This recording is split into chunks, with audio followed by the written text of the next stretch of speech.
terror starts. What'd you set all these traps around the house for? Because I'm gonna get him. Get who, Dad? The old Indian shaman.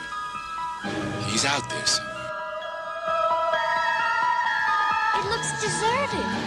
The brochure said that... Forget about the brochure, Sharon. What's the boogeyman? Oh, it was horrible. Horrible. So what's your favorite music then? I adore Mozart.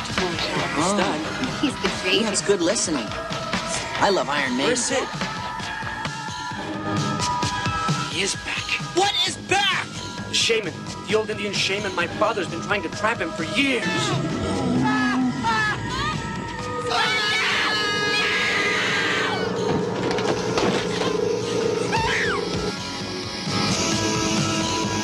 Hi, this is Russell Todd from Chopping Mall, He Knows You're Alone, and Friday the 13th Part 2, and you're listening to The Hysteria Continues. Yes, welcome back to The Hysteria Continues, episode 21, would you believe it? We have come of age.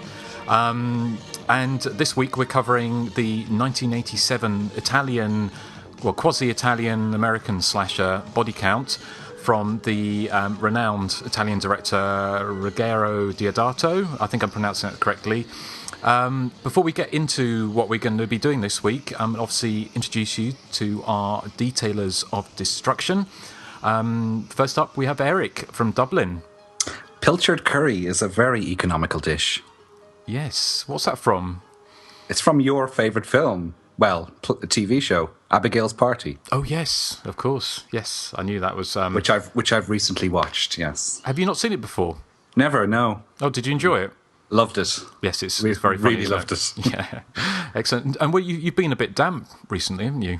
Oh, yes. I was supposed to go see Hellraiser in the cinema on Monday night, but we had a month's worth of rain in the space of about 5 hours, and public transport came to a standstill, so I couldn't get there. And it took me about 2 hours to get home. Oh, well, sorry to... But now the sun is splitting the stones here. This is Ireland in a nutshell. Ah, well, there you go. Well, I'm glad to have you with us. And also we have, from the United States, Tennessee to be exact, we've got Joseph first. How are you, Joseph? I never had any toys. My father thought they'd warp my sense of values. Another cryptic one. Not Yes. Abigail's Party. That is from Passenger 57 from 1982. What, Wesley Snipes film? Well, it was Bruce Payne, but yes, it was a Wesley Snipes film. Okay, I remember seeing that at the cinema, I think, when I worked at the Odeon in Brighton. No, well, good to have you with us, Joseph. And Nathan, also from Tennessee. Happy Halloween. Ah, indeed. Yes, of course. Yes. We are recording this on the Saturday before Halloween.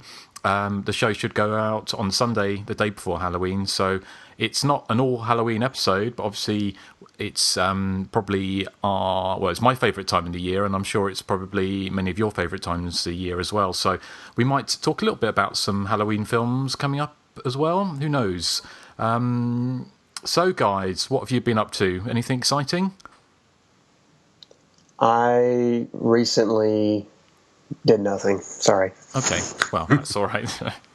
Well, we shall be. One thing we have been doing is watching Italian horror movies, or as I say, Body Count is an Italian horror movie. I think it's mostly filmed in Italy, but pretending to be American, and we're going to come to that a little bit later. But before we do, we're going to talk a little bit about what we've been watching recently. So, who'd like to go first? How about you, Nathan? I watched Wrong Turn Part 4, and I really liked it. I mean, it's not a good movie, but it's damn entertaining. I mean, and they've got this giant drill. I don't know what this thing is, but it's I think somebody told me it was what they used to drill holes in the ice. It's an auger. Oh, right. Okay, what is an auger used for? Drill hole in the ground and ice. Oh, okay. Well, then they were right. But anyway, yeah, I love that as a weapon. It was a really cool weapon. So Wrong Turn 4 is recommended by me. Okay. Is it any better than the second and third ones? Because they kind of a little bit kind of went towards the slight kind of low-budgety kind of schlocky side of things, didn't they? Not that I didn't enjoy them, but...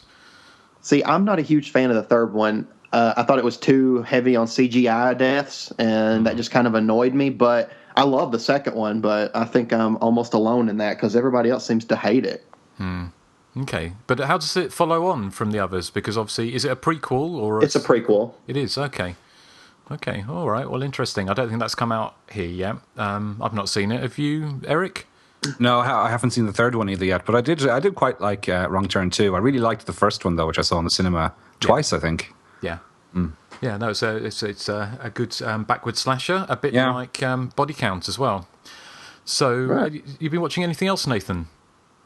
Well, I did have a little mini Halloween marathon. I watched Halloween's Part 1 and 2, which, are my two favorites in the series. I think they're fantastic. How can you not like Halloween? I mean, what's there not to like? Well, I didn't like Sherry Moon Zombie in it. Well, I don't mean those ones. Oh, silly me. I mean the originals. Yes. I'd rather jump out my window than to watch this remake again. Gosh, can you imagine watching Halloween 1 and 2, the Rob Zombie versions back to back? That would be true torture, wouldn't it? So I would have to drink a lot of alcohol. Yes. Our friend Jamie would have preferred that last night, the way he was complaining through Part 2. What was he complaining about? Oh, you're stupid. This character's dumb. Stupid stuff like that. Well, he just got mad at everything that Laurie did, made him mad. Like when she was laying on the ground, and do you remember the scene where, she's laying on the concrete and, she's trying to scream help, but she can't get it out, scream it until it's too late? He's yelling how stupid that is. But I'm like, she's terrified, so, I could kind of understand, I've always wondered, how you'd react in a situation like that, how I would react. So, he's just one of these people that from the comfort of his living room, it's easy to say, oh, well, I would do this or I would do that, but who really knows? What did he make of the sequence where Jamie Lee Curtis managed to shoot the shape in the eye, in both eyes with two shots? Oh, he said something bad about that too. Oh, she just so happened to hit him both in the eyes. He always complains about everything. He has to find something to complain about. Well, of all the plot and plausibilities in Halloween 2, I think that's the most glaringly, silly. Yes. Yeah. It is kind of silly. And it's also funny to me, she shoots him in both eyes, but in the sequels, he's got his vision. It's the magic of the Myers. Yes, yep. The boogeyman. He's pure evil, so maybe the devil gave him his sight back. Maybe he went Specsavers. Which is, probably it's not a joke you would get in the States. Specsavers is an optician's. But yeah, no, obviously great films. I watched Halloween 2 recently on Blu-ray, which we talked about, I think, last time. And I'm sure I will squeeze in a bit of the original this time. Because you can't go past without watching the original Halloween. And funny enough, actually talking about Halloween, we're going to come back to the Halloween films in more detail in later shows. But it's something that's been quite interesting, actually. Just going off on a slight tangent about Halloween, the holiday, or the actual event, because there's been quite a lot of talk in the UK about how Halloween is an American import. And we didn't really celebrate Halloween. In fact, we have something called Guy Fawkes Night, which is on November the 5th, which is obviously next weekend, which is kind of celebrating a plot to blow up the Houses of Parliament many, many moons ago. And people have been complaining, saying that Halloween is kind of overtaking that, and it's imported American holiday. But I actually remember in the 1970s, when I was a kid, growing up in the UK, that actually Halloween was probably celebrated in some ways even more. In fact, there used to be double bills horror films on, the terrestrial TV stations on the run-up to Halloween. And it used to be quite a big deal, and people used to go trick-and-treating as well. So how about you, Eric? Has Halloween always been a big deal in Ireland? To a degree, yeah.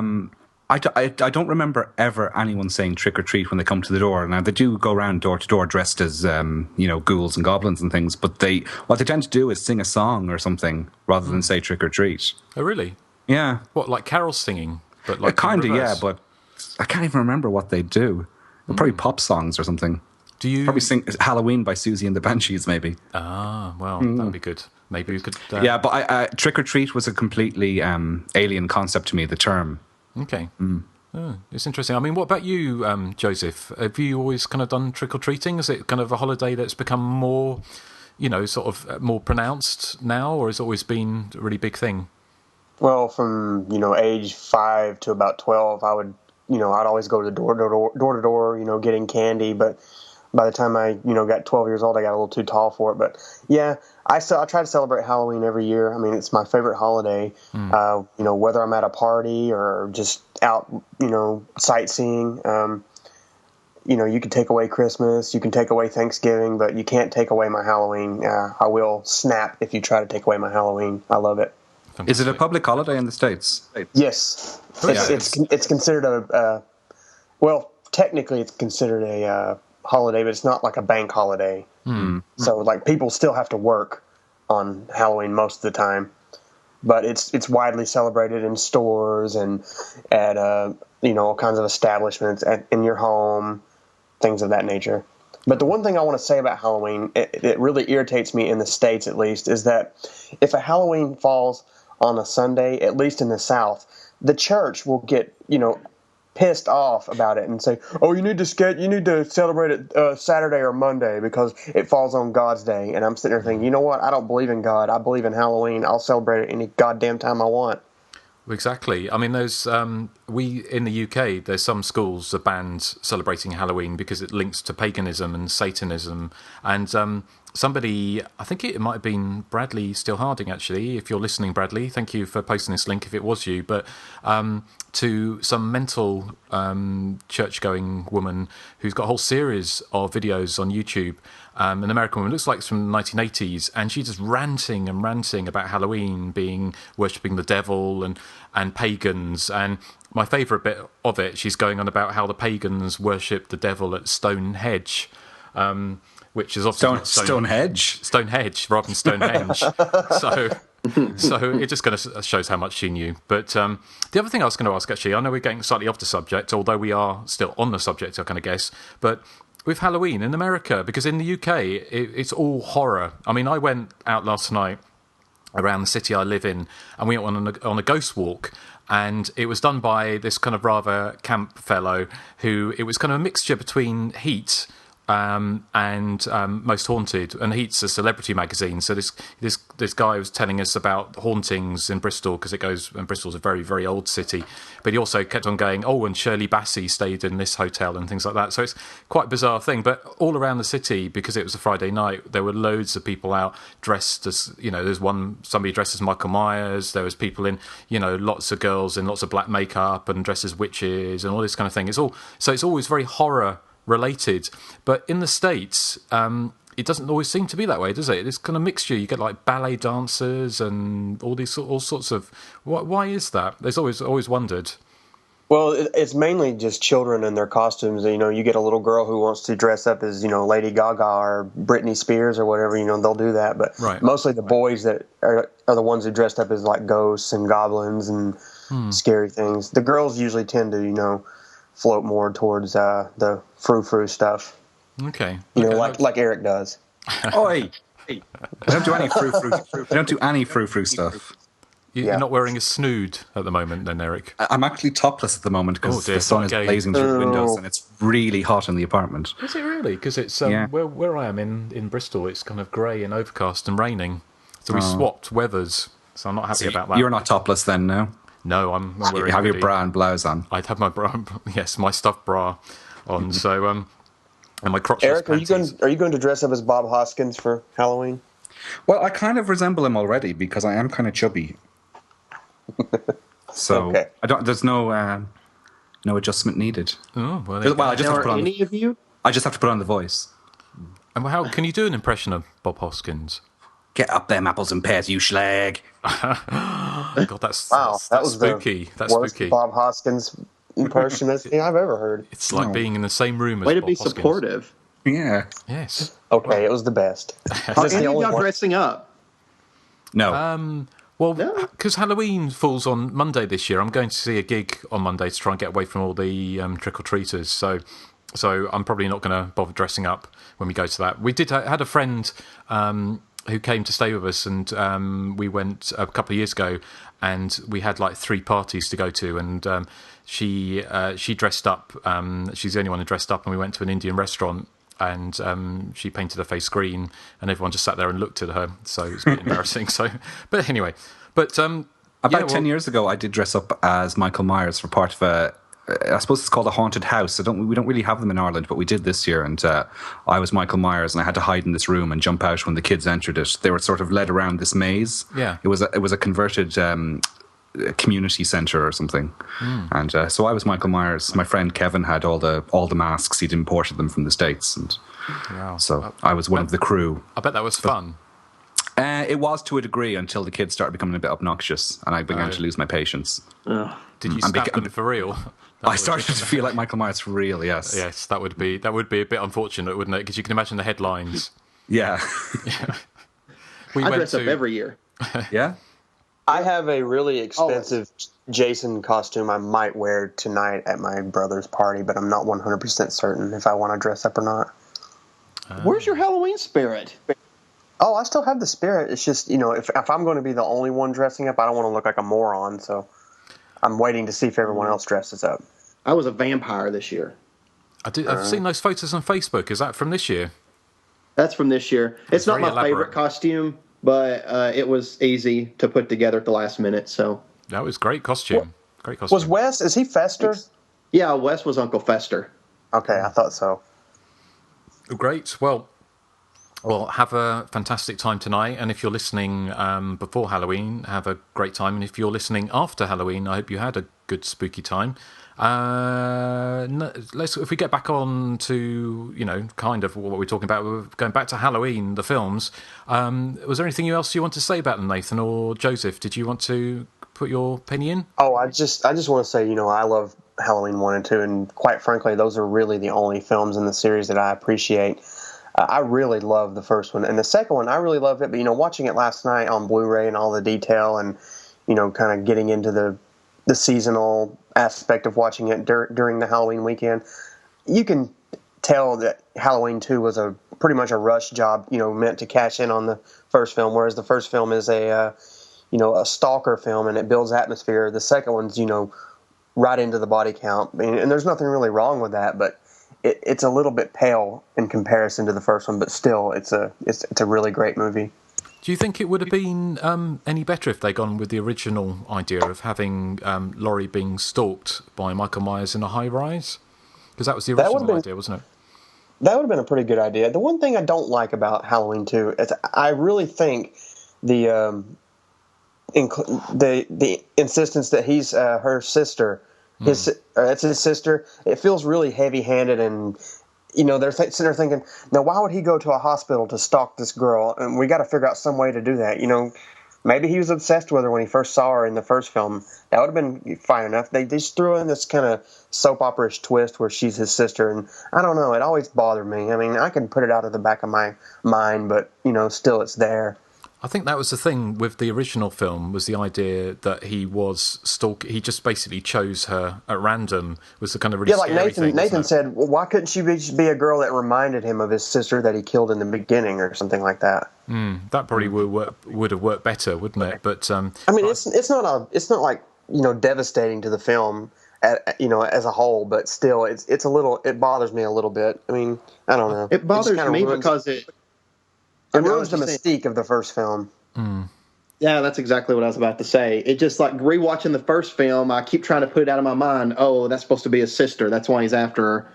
Mm-hmm. It's scarier when it's not. Yeah, because I think John Carpenter sort of famously said that, because he kind of wrote the treatment, didn't he? Or he came up with the idea, and he sort of said he was sitting there with a 6-pack of beer, and he was scratching his head, and he was just drinking the beer, and the only thing he could think of was to make her Michael Myers' sister.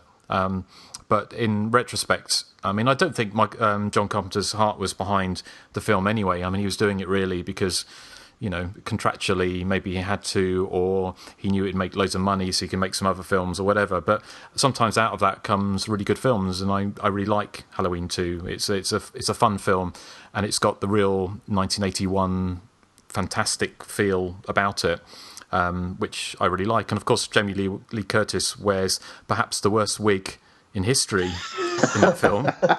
So you kind of I wanted to say one thing about Halloween 2 is the Lance Guest character, the kid from The Last Starfighter. Yeah, he's the most worthless character ever. He does nothing. He slips in a pool of blood. He doesn't even. He gives Laurie's location away at the end when he honks the horn with his head. I mean, he's so worthless. I mean, hang on. He gets her a Coke. He does. Ooh. Yes.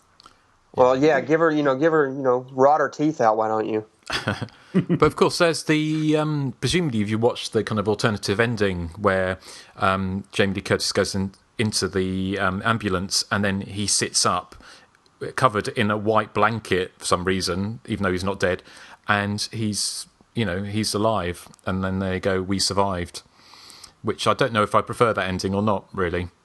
I don't really like that ending. For some reason, it just seemed overly cheesy to me. The way Jamie Lee Curtis is crying and going, "We made it, we made it." Yeah. I don't know. It just seemed kind of funny to me. Whereas the original ending seemed kind of creepy, playing Mr. Sandman and showing her look all traumatized in the back of the ambulance. I think they probably went. It's better they went with that ending, the original ending. I love the inclusion of Mr. Sandman on the soundtrack. It's brilliant. It really adds something to it. Yeah. No, it really does. It really does. So, cool. Well, okay. Have we got anything? I mean, obviously, we don't talk too much about Halloween films, just purely because we do want to dedicate, some serious time and thought to them in the future. I think Nathan was still on his recently seen, wasn't he? Yeah. Have you got anything else? Oh, well, that's about it. I did watch the Garfield Halloween special, but that's a tradition. I have to watch it every year because it's amazing. Is it? But that's it. Is it actually a different one each year, or is it the same one each year? It's the same one each year. Okay, I don't think I've ever seen it. It's really good. It's funny. Is it? Okay. I like every time Garfield gets scared, he runs around the thing he's scared of in circles. And his mouth gets crazy big. Yeah. Well, I might have to check that out. So, excellent. Well, thank you, Nathan, for that. Some good spooky stuff. How about you, Joseph? I've been watching a lot of episodes of Psych. It's a show that comes on USA. It's basically about a guy who's really observant, and so he calls in tips to the Santa Barbara Police Department, and they wonder how he knows so much about culprits and cases. So in order to keep from going to jail, he tells them that he's psychic. So anyway, the reason I've been watching a lot of these episodes is they're funny, but they are really the writers and the actors involved are really, really obsessed with 80s stuff and 80s slasher films, and they've had 4 or 5 episodes already, just completely slasher movie plots. There's one where they go to a summer camp, and there's a legend of this guy with a bag over his head killing people with shears, and the whole episode is like a whodunit, of this killer, stalking these people and killing them one by one. And then there's a trilogy of episodes, 3 episodes that are dedicated to this killer stalking the main character. And in the second episode, he sets up these elaborate scenarios dedicated to Alfred Hitchcock films, and it's like a giallo because the killer's wearing the fedora and the long trench coat, and he has a big knife and his black gloves, and his face is covered with a black cloth. And it's a really funny show. But if you want a show that really pays a lot of attention to detail of those old, paying tribute to those old horror films from the 80s, I'd definitely recommend this show. Okay. Oh, that sounds great. How many series have there been, or seasons? They're on the 6th right now, and 6? Each season, each season has 16 episodes, and they're an hour apiece. So, oh my God, yeah, that's quite. But it's really funny. I'd definitely recommend it if you're a fan of 80s references and 80s horror films, and they even reference Susie in one episode. Yeah, how do they do that? He someone says they were dark and brooding and depressing in the 80s. He's like, "Oh, you were a goth. Did you have any friends named Susie that spelled it with an X?" Mind you, I was never moody and depressed in the 80s. I was just a happy goth. So there you go. There's no such thing as a happy goth, is there? Well, yeah, because I used to go to goth clubs in the 80s, and everyone sat around looking really miserable, and I was just drinking Snakebite and Black and having a wonderful time. So anyway, okay, well that's good. I might have to check that out. The only thing that always puts me off with if there's been that many seasons is it's kind of you investing the time thinking, well, you know, the one thing about this show is all the episodes are standalone, so you can watch, one episode and you won't be lost because it's kind of formulaic, but it's still fun. Well, send me the name of the one where they have the summer camp, and I might check that out. I'll do that. By courtesy of Baby Jesus, maybe. So, okay, well, excellent. Anything else, Joseph? Yes, I saw a film called The Task, which is basically about these people are filming like a reality show, sort of like in Halloween Resurrection, but they're doing it inside of an old abandoned prison. I've seen a trailer for that. Yeah, and it sucks. That's all I want to say about it. Okay. It has a great premise, but they just completely botch it. Oh, that's a shame, let's see, a couple more. I saw a found footage film that predates Blair Witch Project by about a year. It's called Alien Abduction Incident in Lake County. And basically, this kid, he's like 17, maybe. He gets a new video camera, like for his birthday or something, and he's documenting their Thanksgiving dinner, and they're having all the family over. But then the power goes out, and they go outside, and they see that their fuse box has been completely destroyed. And off in the distance, they see some kind of commotion in the woods, and they go to look at it, and they actually see an alien saucer and aliens devouring a bunch of cattle, and then they run back to the house to tell everybody. Nobody believes them, and then basically the aliens show up and start stalking them through the house, and it's really, really effective. And there's one really, really good scene where I'm not going to spoil it, but a character's doing something, and the camera just does that whole pan through the room, and then you see something, and it's really, really frightening. I'd never heard of the film before, and I was kind of doing some searches on found footage films, and it came up. But that was one. If you can find it, I would really recommend that. Okay, that sounds interesting. I mean, talking of not found footage exactly, but has anyone seen Paranormal Activity 3? Yes. I loved it. Was it good? Well, see, here's the thing. I love part 1 and I like part 2, so I loved part 3. I had a really good time in the theater watching it. Now, I'm the only person, though. Everybody on the Body Count Continues hates those movies. And I'm sorry if somebody on there likes them and I missed your post, but all I get is a lot of hate. Well, I like them too. Yeah. There's so much hate for them out there, and I don't understand it. I mean, to me, part 1 is a really good slow burn to a really fun ending, and then part 2, it's not so great. I mean, it's decent, but part 3 is full of jump scares, and everybody in the theater was screaming, and it was just a really fun time. Okay, well, no, that sounds good, because I wanted to go and see that the other day, and then we got I was made to go and watch Contagion, partly because I was going to see it with really want to see Gwyneth Paltrow die, but it was sold out, so we had to go and see what's that, the film We Need to Talk About Kevin instead. Oh, that's supposed to be very good. Yeah, it was good. It was kind of an art house version of thing, but I was reading the book and finding it a little bit tough going, so I'm quite glad I've seen the film now, so I don't have to read the book, so I can read something trashy instead. But yeah, no, I'd have to go and see Paranormal Activity. I think partly because in the UK it's half term, and because Paranormal Activity 3 was a 15 certificate, which I know, Erik, you've had some not yes, with Paranormal times. Activity 2, I had the worst cinema experience of my life, and that is the reason why I've kind of stopped going to the cinema and why I'm going to wait for the DVD, because the Paranormal Activity series relies so much on long stretches of utter silence. It gives the chavs, too much time to shout their witty comments or whatever it is. So, yeah. It's such a shame, isn't it? Because I know with what you're saying, Nathan, is you're kind of seeing a film with an appreciative audience, where you've got an audience who really kind of is into the film and screaming and laughing at the right bits. But when you see an audience which is just kind of like talking amongst themselves and looking at their phones and things like that, that's kind of, basically what is really off-putting. Well, it's interesting that you bring that up, because there was a group of girls in the very front row, and earlier in the movie when a scare happened, the covers would start to move, they started making little sexual type comments about it, and laughing. And then finally a girl sitting behind me just screamed really loud, "Shut up!" And then they shut up. Yeah. So it was good after that.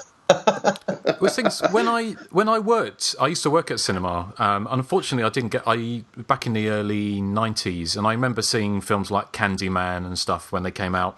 But also when I had to do some ushering, which wasn't that often, but I had to. The only film I saw it 30 times in a row over a week was Sister Act 2. Ooh, my God. That was pretty bad.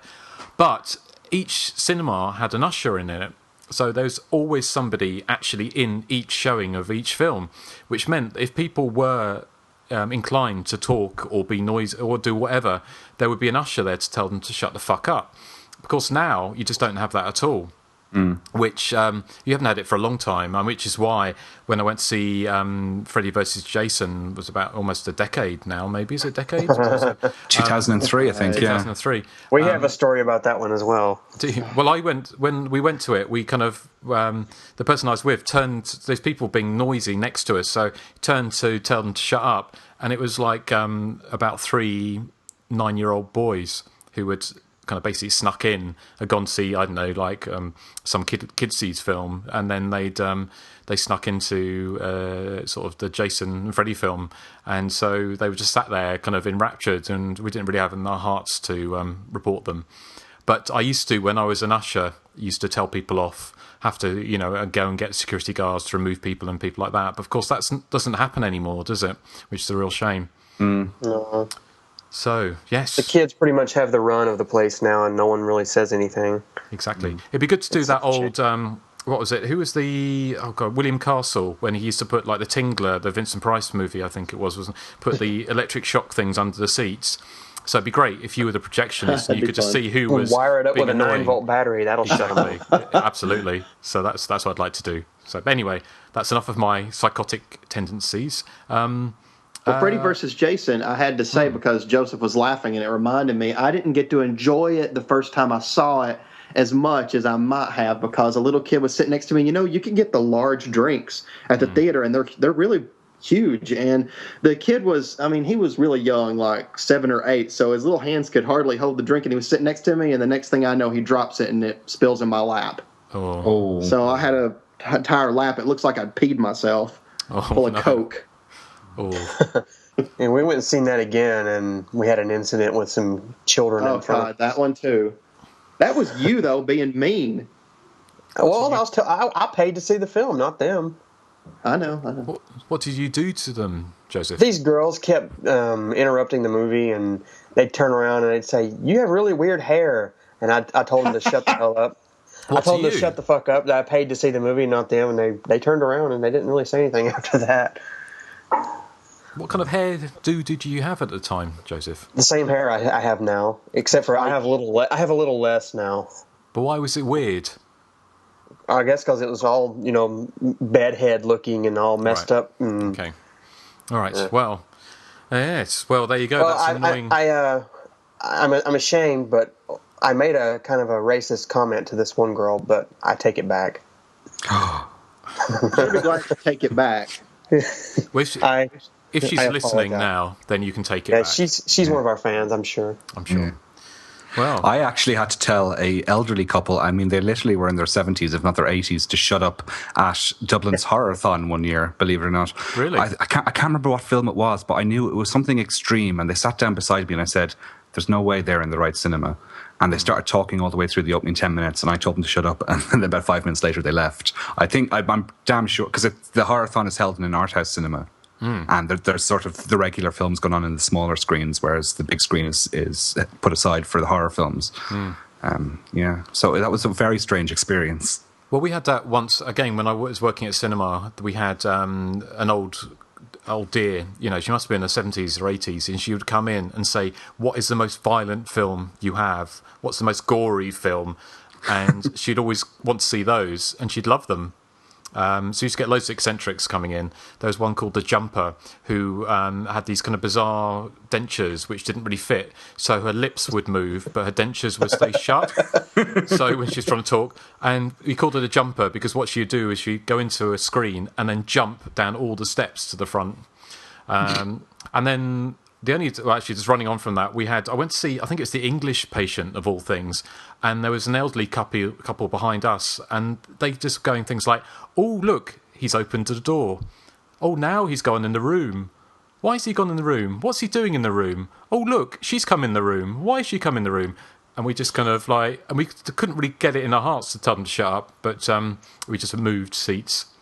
That reminds me of I went on a date with a girl and we went to see The Strangers, and the entire time there were people in front of us going, "Why didn't she grab that knife? I would have grabbed that knife. You see that knife over there on the thing? Why didn't she go grab that knife? That knife right there would be in my hand. I'd be stabbing him with that knife."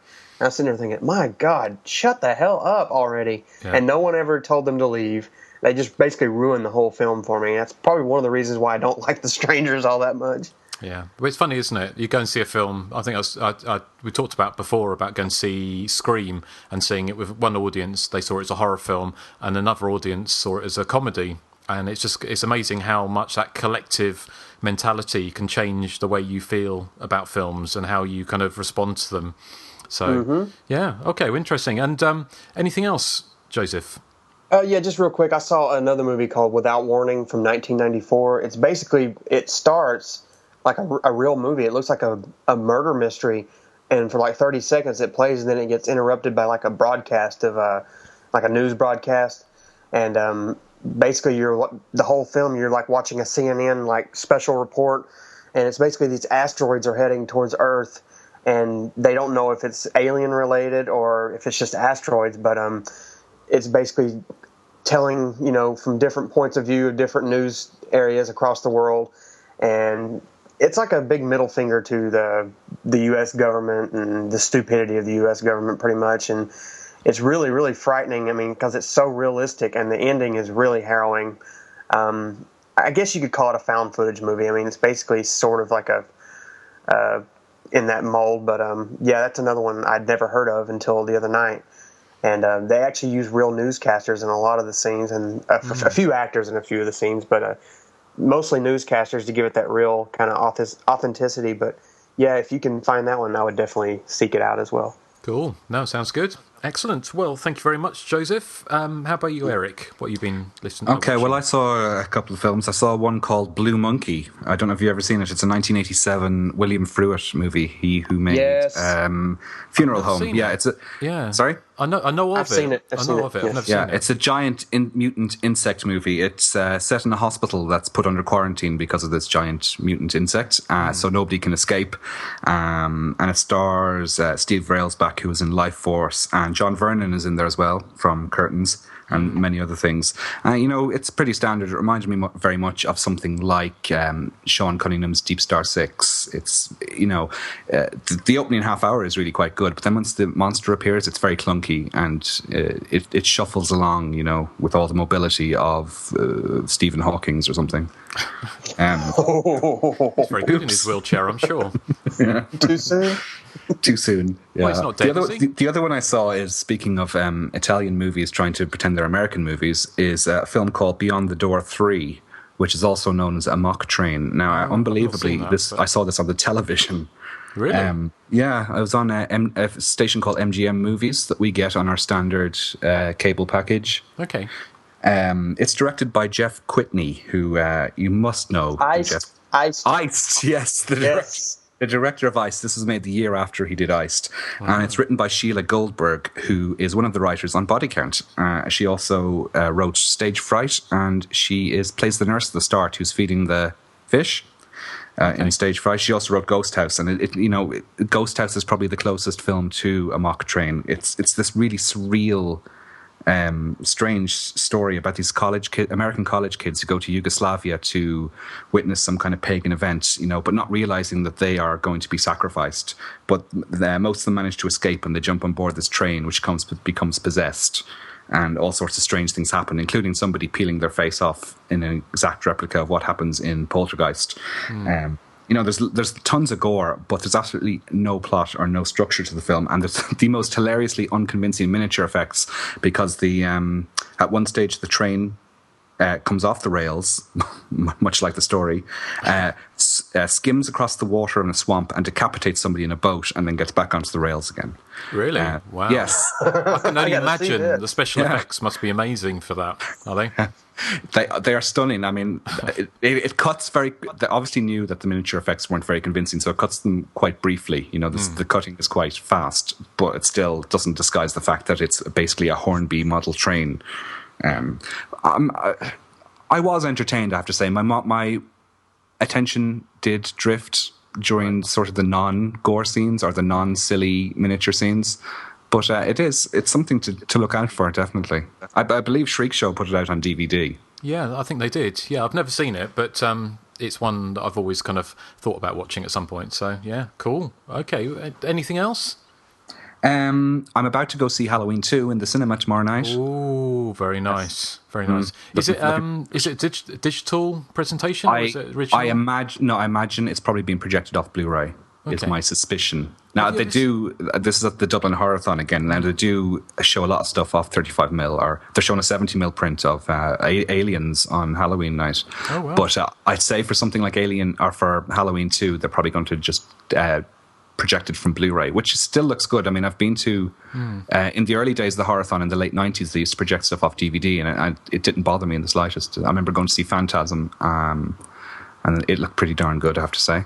I was going to ask actually about that because I think it's Cigarette Burns in London they did a double bill of My Bloody Valentine and The Prowler. Oh yes, and, yeah. I spoke to the guy who's behind it, and I was asking about whether or not they use the kind of the original film or they use it off DVD, and he sort of said some of the problems were the original film obviously sometimes can be really scratched up, but also they're quite often censored. So even though when they're X certificate, they're kind of a lot of stuff's been cut out of it. So you've got the toss-up between real film with all the gore cut out, or you have a digital presentation. So you've got that whole sort of toss-up. But I've never actually seen, a lot of films now are digital presentations, aren't they? I think most films at cinemas now are. But I just wondered what like a sort of 1080 kind of sort of Blu-ray presentation would look like on the big screen. But I've just been playing with the idea of actually doing something similar where I live, of actually doing a kind of a film night at one of the local cinemas who hires screens out. So I'm just kind of playing around with that idea because I quite like the idea of doing that. But I like the idea of you doing that as well. I'll be over there to watch them. Yeah, but it should be good. It'll be good fun. I'm going to look into it. Trouble is, it's something between £200 and £1,500 to hire out the screen. So I'm not quite sure how much interest there would be, but maybe one day. I'm looking into it at the moment, so watch this space. So great. Okay, anything else, Erik? No, that's it. Yeah. Okay, well, let's quickly just some of the films I've been watching. I watched a 7 Bloodstains Orchids by Umberto Lenzi, who did Eyeball, which we covered, I think, last time. And again, obviously, it's giallo, and not nearly as cheesy as Eyeball, but it's got a very slasher-esque plot in so much it's got people, mostly beautiful women, who were staying at a hotel about 2 years ago. So the whole guest list is kind of stalked and killed one by one. And it's got the very beautiful Marissa Mel, who was in Maria Bava's Danger Diabolique and quite a few other films. I think Lucio Fulci's one on top of the other, and who died quite young from throat cancer, I think. But anyway, she's in this, and she gets killed with a power drill, which is very kind of like a proto-slasher type way. But it's got it's quite funny in a lot of ways. It's pretty silly, but of course it's got a great soundtrack. Another giallo I showed, I had a friend round who wanted to see some slasher movies, and we kind of hedged our bets. We watched Drag Me to Hell, which obviously isn't a slasher movie, a new one, and Tenebrae, because wasn't really sure what to go with. And he actually preferred Tenebrae, which goes to show, that's pretty good. And so I hadn't watched that for a long time. So I really enjoyed that. That was really good fun. And of course, that has a link with Body Count. So John Steiner, who was in Tenebrae, who gets an axe to the head, who was one of the suspects in Tenebrae. He was in Body Count as well, and we'll probably talk a little bit about the classic Italian exploitation and genre cast that's in Body Count. Now, the last film I saw was a new film, and I believe you've seen this, Joseph and Nathan, and it was Tucker and Dale versus Evil. Oh yeah, yes, I've seen it. Yeah. You've seen it. How about you, Erik? Have you seen it? No, I haven't seen it. Somebody did recommend it to me, though, but I haven't seen it. Don't even know what it's about. Yeah, Tucker and Dale versus Evil, which is kind of like a film from last year. I just saw it on pay-per-view in the UK, and it's just kind of quite a clever sort of simple idea, which is basically what would happen if you had two very charming rednecks who were just going for a quiet fishing trip, and they bump into college kids who think they're basically in a wrong turn movie, so they just think that the hillbillies are going to try and kill them, and the hillbillies think they're just mad and they're not really understanding what's going on. So it's basically, it's almost like a English kind of "Ooh, Vicar, where's my trousers" type thing, where things go wrong. It's like a Three's Company episode extended into a horror situation. Yeah. And that they kind of basically the kids, college kids, can accidentally kill themselves by running into spikes and things like that, and it's all just like a huge misunderstanding. But then it also turns itself on the head at the end, and won't give that away. But yeah, I really enjoyed that. What did you think, Erik and Joseph? Did you like it? Nathan and Joseph, I haven't seen it yet. Sorry, Nathan and Joseph. Yeah, sorry. I liked it a lot. I thought the ending kind of dragged a little bit, but the whole setup and the whole premise is really clever. The one thing I like is he actually said it in the trailer. He's like, these kids must be on a suicide pact. That's why they're out there killing themselves. I love how one side thinks the other's one thing, and then the other side thinks the other's another thing. It's just, I don't know. It's really clever, but I don't know. I think the last 10 minutes where, like you said, where it kind of turns on its head, to avoid spoilers. I think that kind of drags a little bit, but overall, I'd recommend it. Yeah, it's a lot of fun. It's kind of it's as much fun as My Sweet Psycho 16 or something along those kind of lines. It's kind of similar in tone. It has that not quite jokey tone, but kind of they're having fun and they're poking fun kind of tone. Yeah, and it's well made as well, isn't it? It's not a high budget film, but it's quite accomplished. Well, it was meant to be released at the cinema here, but I don't think it ever got a cinema release, so they dumped it to DVD. Okay, that's a shame. But yeah, it's a recommend from me. So yeah, well, that's what we've been watching recently. Unless you've got anything else you kind of you thought of, we could move on to feedback. Mm-hmm. Yeah. Okay. Well, Nathan, what have you got for us? Oh, I didn't know I would be first. Hold on just a quick second so I can... Nathan actually has feedback this episode. Yes. I know, isn't it weird? Because I never do. Okay. This feedback says, "Hi, guys. Just wanted to say that I love the podcast. Not only are you all knowledgeable, but you have a relaxed, easy, and humorous style that is easy and is enjoyable to listen to. I like that you cover the obscure slashers, and even films I wouldn't necessarily call slashers, such as The Incubus. But I was wondering if you would ever cover any of the big boys, like Friday the 13th, Nightmare on Elm Street, or Halloween. Sure, we all know about them, but I'd like to hear your thoughts on them. Which of the films from the long-running series you like best, and which sequels you thought dropped the ball and why? Also, how about one day doing a definitive top 3 list? That is, what are your top 3 slashers of all time?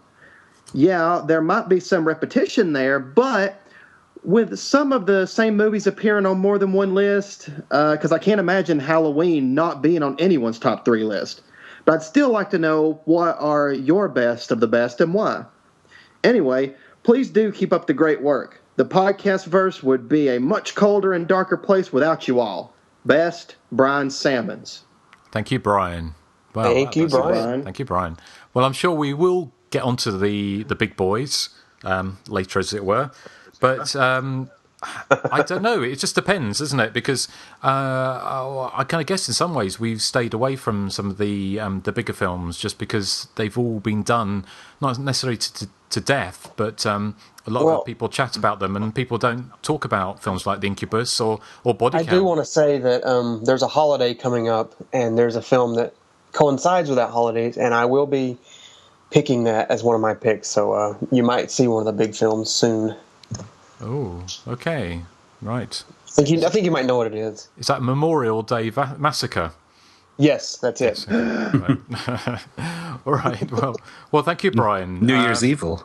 New Year's Evil. Yeah. Oh, yeah. Yay. Or Christmas. There could be Christmas Evil, Silent Night, Deadly Night, Silent Night, Bloody Night, To All a Good Night. Yeah. You know, the list Exactly. is endless. So, okay, well, we'll... I think that's all of them. I don't think there's any more Christmas films. No, don't think there is. Right. Well, it's Silent Night, Deadly Night 2. Oh, yes, of course. Yes, of course, that classic. Okay, well, no, thank you, Nathan. That's great. How about you, Eric? What kind of feedback? Yeah, I've got one here that I printed out at work because my printer isn't work. Well, my printer is working, but I have been too lazy to replace the ink cartridge. So I printed it at work on Monday, and it got a bit wet in the flood because it was in my bag. So I can barely read it, but I'll do my best.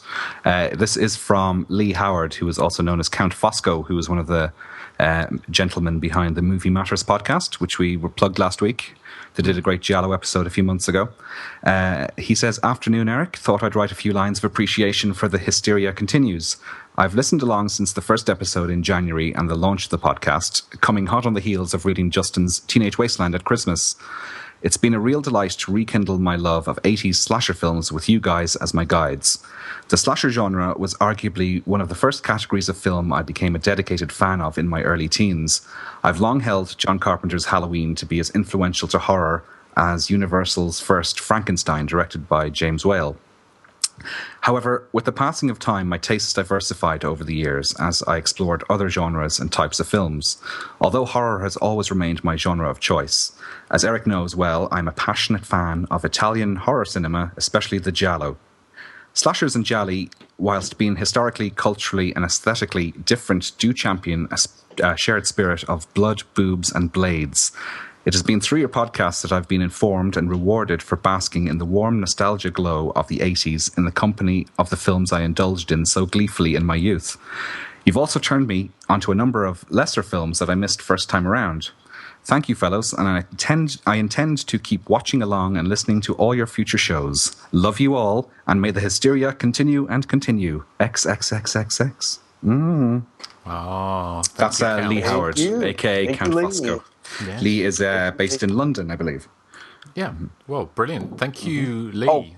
Lee Howard, you asked if it was Nathan or me running the Twitter account. It is me, so your question has been answered. I don't run anything, Lee. I'm sorry. Lee also mentioned on Twitter if he was intrigued to know what our top 3 slashers would be as well, echoing the sentiments of the previous email read out by Nathan. Well, I wonder, how about if we do our top 3 on our first anniversary, which would be January? Yes. Sounds good to me, actually. Because we're going to... And also, I was going to say, if you guys have got any thoughts about top 3s, because the difficulty for us is that with a lot of podcasts, when they do top 3s, they widen it right out to, either the whole of the horror genre or any genre pictures. But obviously we're limited to slasher movies. So the difficulty for us is we have a limited amount that we can do. So if you've got any ideas for top 3s that you'd like to hear, do drop us a line. The one that we're kind of not exactly avoiding is the top 3 endings of slasher movies, only because we know that will mean 12 spoilers. But that's why we're doing this time. We're doing top 3 openings of slasher movies. We were speaking about the ending idea last night, and it's my opinion that maybe if we're going to spoil basically 12 films, we probably could, but we could say, hey, listen, if you've not seen this movie, we're about to speak about so and so movie, and so skip ahead 30 seconds if you don't want to hear how it ends. That's true. We could do that. Yeah. So maybe we'll be doing that. So yeah. Okay. Excellent. Have you got anything else, Erik? No, that was it. Just the one. Okay. How about you, Joseph? What have you got for us? Yes, I got one from Quentin Dunn. He writes in and says, congratulations on the 20th episode, one of your finest, against some pretty stiff competition. I have an hour-long drive to and from work, but listening to your podcast makes the trip feel as quick and breezy as a stroll across the street. The charm, intelligence, enthusiasm, wit, and sincerity you all bring to discussing slasher movies results in a sublime chemistry rarely found on podcasts, or anywhere else for that matter. And bravo for covering films like Chopping Mall, which would traditionally not be thought of as a slasher fare. I recently ordered Teenage Wasteland and am eagerly anticipating it. Reading Justin's thoughts on famous, infamous, and obscure films of the genre will no doubt be a pleasant way to fill the gap between shows. Incidentally, I am friends with both Michael Ferrari, aka Meep, whom I met when we worked at a video store in Manhattan, and Amanda by Night, whom I met when she lived out in Los Angeles. They're both great people, and it's been fun hearing them mentioned on the podcast. It was also fun to get a shout-out from Nathan and Joseph on episode 11 after Amanda told them how I love the Hysteria Continues. Really made my day. I could go on about how much I love your show, but for now I'll just say keep up the great work, and thank you for giving slasher movie fans everywhere such a bloody good treat. Best, Quentin Dunn. Well, thank you, Quentin. I hope you enjoyed the book. That's great. Well, I'm glad it's making your journey to and from work more pleasant. I certainly do that with podcasts as well. I listen to outside the cinema on the way to work, to and back, and it's a great way to listen to podcasts and take the sting out of the journey. So that's great. Okay, Joseph, you got anything else for us? Not this week. That's it. No. Okay. Well, I've just got a couple of small bits. I've got first one is from Terry in Belgium. And he says, you do a great job with your website, Hysteria Lives, which is an awesome site and certainly a reference for every slasher giallo freaks like me. Thank you very much, Terry. I also have a blast listening to the podcasts. They're always fun, informative, entertaining, and thanks for the Flushing the Cat song. I was dead at laugh. So there you go. We have one fan of those. So if you don't like the cat flushing the toilet, and we are on tenterhooks here because who knows what is going to happen when we hit that number 2. Anyway, it says, you guys, Erik, Joseph, Nathan, and you, of course, do a terrific job with the interviews, the trivia, your top 3, your in-depth reviews, and so on. I can't imagine the time you spend to do your podcast. I'm also going to mail you my top 3 slasher trailers, and I'd be delighted to know what you think of my own top 3. So please do send them in, Terry. Also had an email from Steve. He says he's been catching up with the Hysteria Continued podcast and really enjoying them. He asked about the Saturday Night Cleaver musical collection, which had a few people asking for the link. And he basically asked, for me to send that to him. And he said, thanks again for the interviews discussion. They're a lot of fun. So, it really tickles us pink that you are enjoying the podcast, because obviously we have fun talking to each other, and it's a real bonus that people enjoy listening to it around the world. Thank you all. Thank you, everybody. All. Absolutely. So, lastly, Joseph, have you got the email address to hand? Yes, as Justin said, we really do love the feedback and we really appreciate it. So if you want to write in, the email address is the.hysteria.continues@gmail.com. You can find us on Facebook by searching for The Hysteria Continues. And we are on Twitter. That's twitter.com/THC_podcast. And I just want to mention that I haven't been atop the Twitter feed as much as I should, but I will try to keep that updated a little more often for those who follow us on Twitter. Cool. Excellent. Okay. Well, thanks for the feedback, guys. And I think we're up to the hour mark now, so I think it's time possibly to get on to our top 3. What do you reckon? Yes. Yay! Okay. I'm going to keep it loose, as it were, about as far as whether or not we're going to have anything going to be accompanying our number 2s, because I don't know. I've got nothing set up. Who knows? Let's see what happens. So, first up, number 3. Erik, what's your number 3? Okay, my number 3 in my top 3 opening horror movie openings is Prom Night. Okay. The original, of course, from 1980. It starts with this eerie violin music that plays. I can't remember who does the score. Is it Paul Zaza who does the music? Yes, it is. Yeah. Yeah. That would be him. And it's terrific. It has these kids playing in an abandoned house, and young Kim Hammond decides she wants to join in. But what they're playing is kind of a traditional game of hide and seek, but with a sinister edge, because they sort of chant things like, the killers are coming, the killers! And they all have sort of very evil looks in their eyes, and it looks like they do intend to kill somebody. And that's exactly what happens, is that Kim Hammond is cornered by them. She's kind of upset, backs away from them, and accidentally falls out the window onto plate of glass. And then what we see is a shadow on her dead body there, and then it flashes forward to 10 years later. I just think it's a very effective opening. That the film doesn't quite match and I think that's the common thread for me with my top three, is that they're all good openings to films that I wouldn't necessarily consider great. They wouldn't be in my top 20, but I think it's a really effective opening to Prom Night, which then descends into, some welcome cheese, but also some, bits that drag as well. Okay, well, no, so shall we, I'll just play the TV spot for Prom Night, and then we'll have a little chat about it. Mm-hmm. These are the girls of Hamilton High. Tonight they'll be more beautiful than ever before in their lives. Because tonight is prom night, and someone will come to the prom alone just to watch them dance, to see them fall in love, to see them die. Prom night. If you're not back by midnight, you won't be coming home. Rated R. Starts Friday at a theater or drive-in near you. Check your newspaper for showtime. Short and sweet. Yes. Yeah, that's great. I mean, really good choice. Prom Night is kind of one of those ones I'm really keen for us to cover at some point on the podcast. I do love it, I have to say, but I think the teenage high school stuff is far more entertaining than the actual slasher elements. I love the interplay between Jamie Lee Curtis and the character Wendy, I think it is it? Yeah.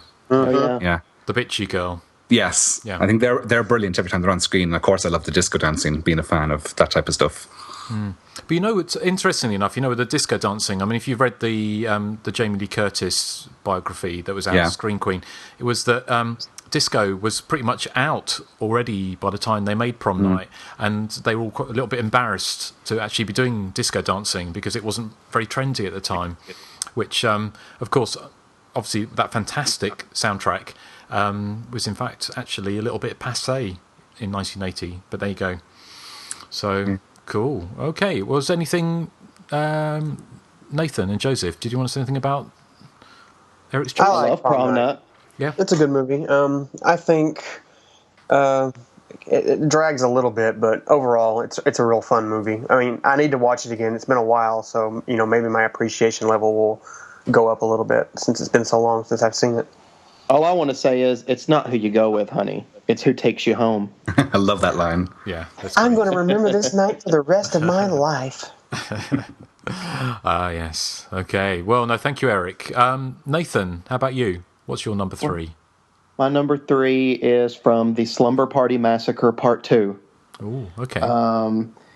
I just remember when I was really young and it came out, and I watched the opening scene, and it's basically a girl who turns out to be Courtney sleeping, and she's like got this smile on her face because she's dreaming of this like really hot hunky guy, and who's playing football with his shirt off, and she's just having this really nice dream about him, and then suddenly like you see her eyeball kind of move fast, and then like her dream gets crazy chaotic with like severed limbs like flying off, and her like laying under a table with these killer's boots walking back and forth, like it's just a bunch of crazy scenes like intercut all of a sudden, and she just wakes up screaming like her head off, and the title card comes up.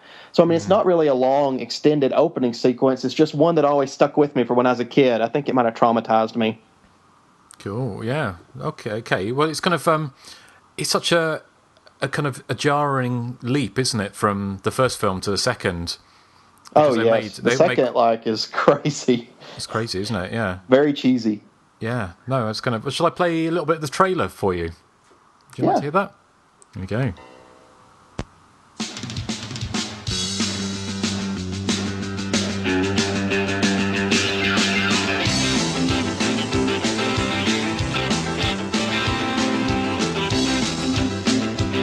Courtney Bates has got some weird friends. I have got the fastest growing zit I've ever had in my entire life. I mean, look at this thing. I think your sweetheart's been taking too many diet pills. Here's a chicken sandwich if you want it. She should have listened to her sister. Don't go all the way. Because when she and her band get ready to party... Do anything you want to. Good time. On the Slumber Party Weekend. It's more than just a great time. I didn't know girls really did this stuff. It's Slumber Party Massacre 2. Now it's time for the fun part. He's in this house somewhere. Well, it's 9 o'clock and ready to rock. My motorcycle's out of hock. Jump on back. Okay, well, that's some of the trailer for Slumber Party Massacre Part 2. Like you say, it's kind of, well, like I was saying, it's such a jarring jump, isn't it, from that film? I kind of guess that's what 4 years does, because it's about, is it 4 or 5 years, wasn't it, between the two films? Yeah, it was 82, and then the part 2 came out in 87. Yeah, which is the same year as Body Count, which we're going to be covering shortly. I thought Body Count was 86. Well, it was released in 87, yeah. It was released, it was made in 85, I believe. But, they mentioned 86 in the film. It's 1986 at one point, Yeah, but I think... whatever. Well, we'll talk about Body Count shortly, but do you want to say anything else about Slumber Party Massacre 2? All I'm going to say is I think that the trailer's hilarious because the guy that's doing the voiceover, he sounds so happy and chipper about the whole thing. Yeah, no, it's great. It's great. I mean, it's kind of whoever had the idea of having a killer with a giant guitar with a drill on the end of it. It's kind of only in the 80s, I can guess. So great. Okay, well, thank you, Nathan. Joseph, what's your number 3?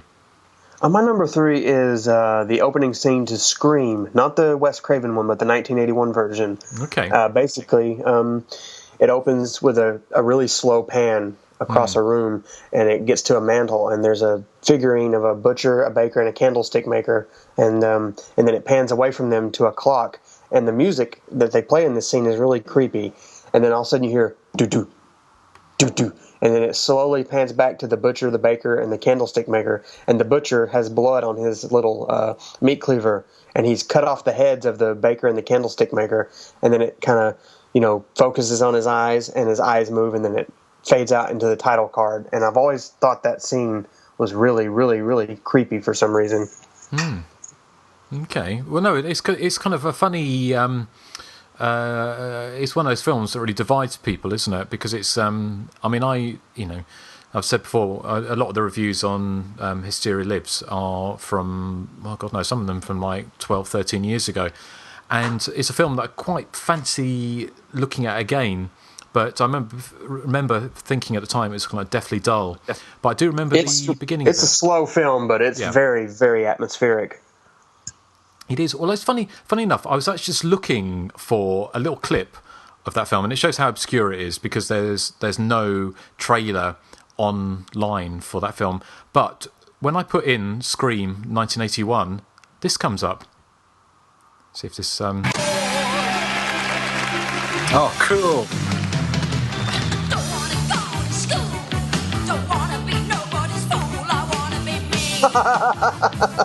Toya.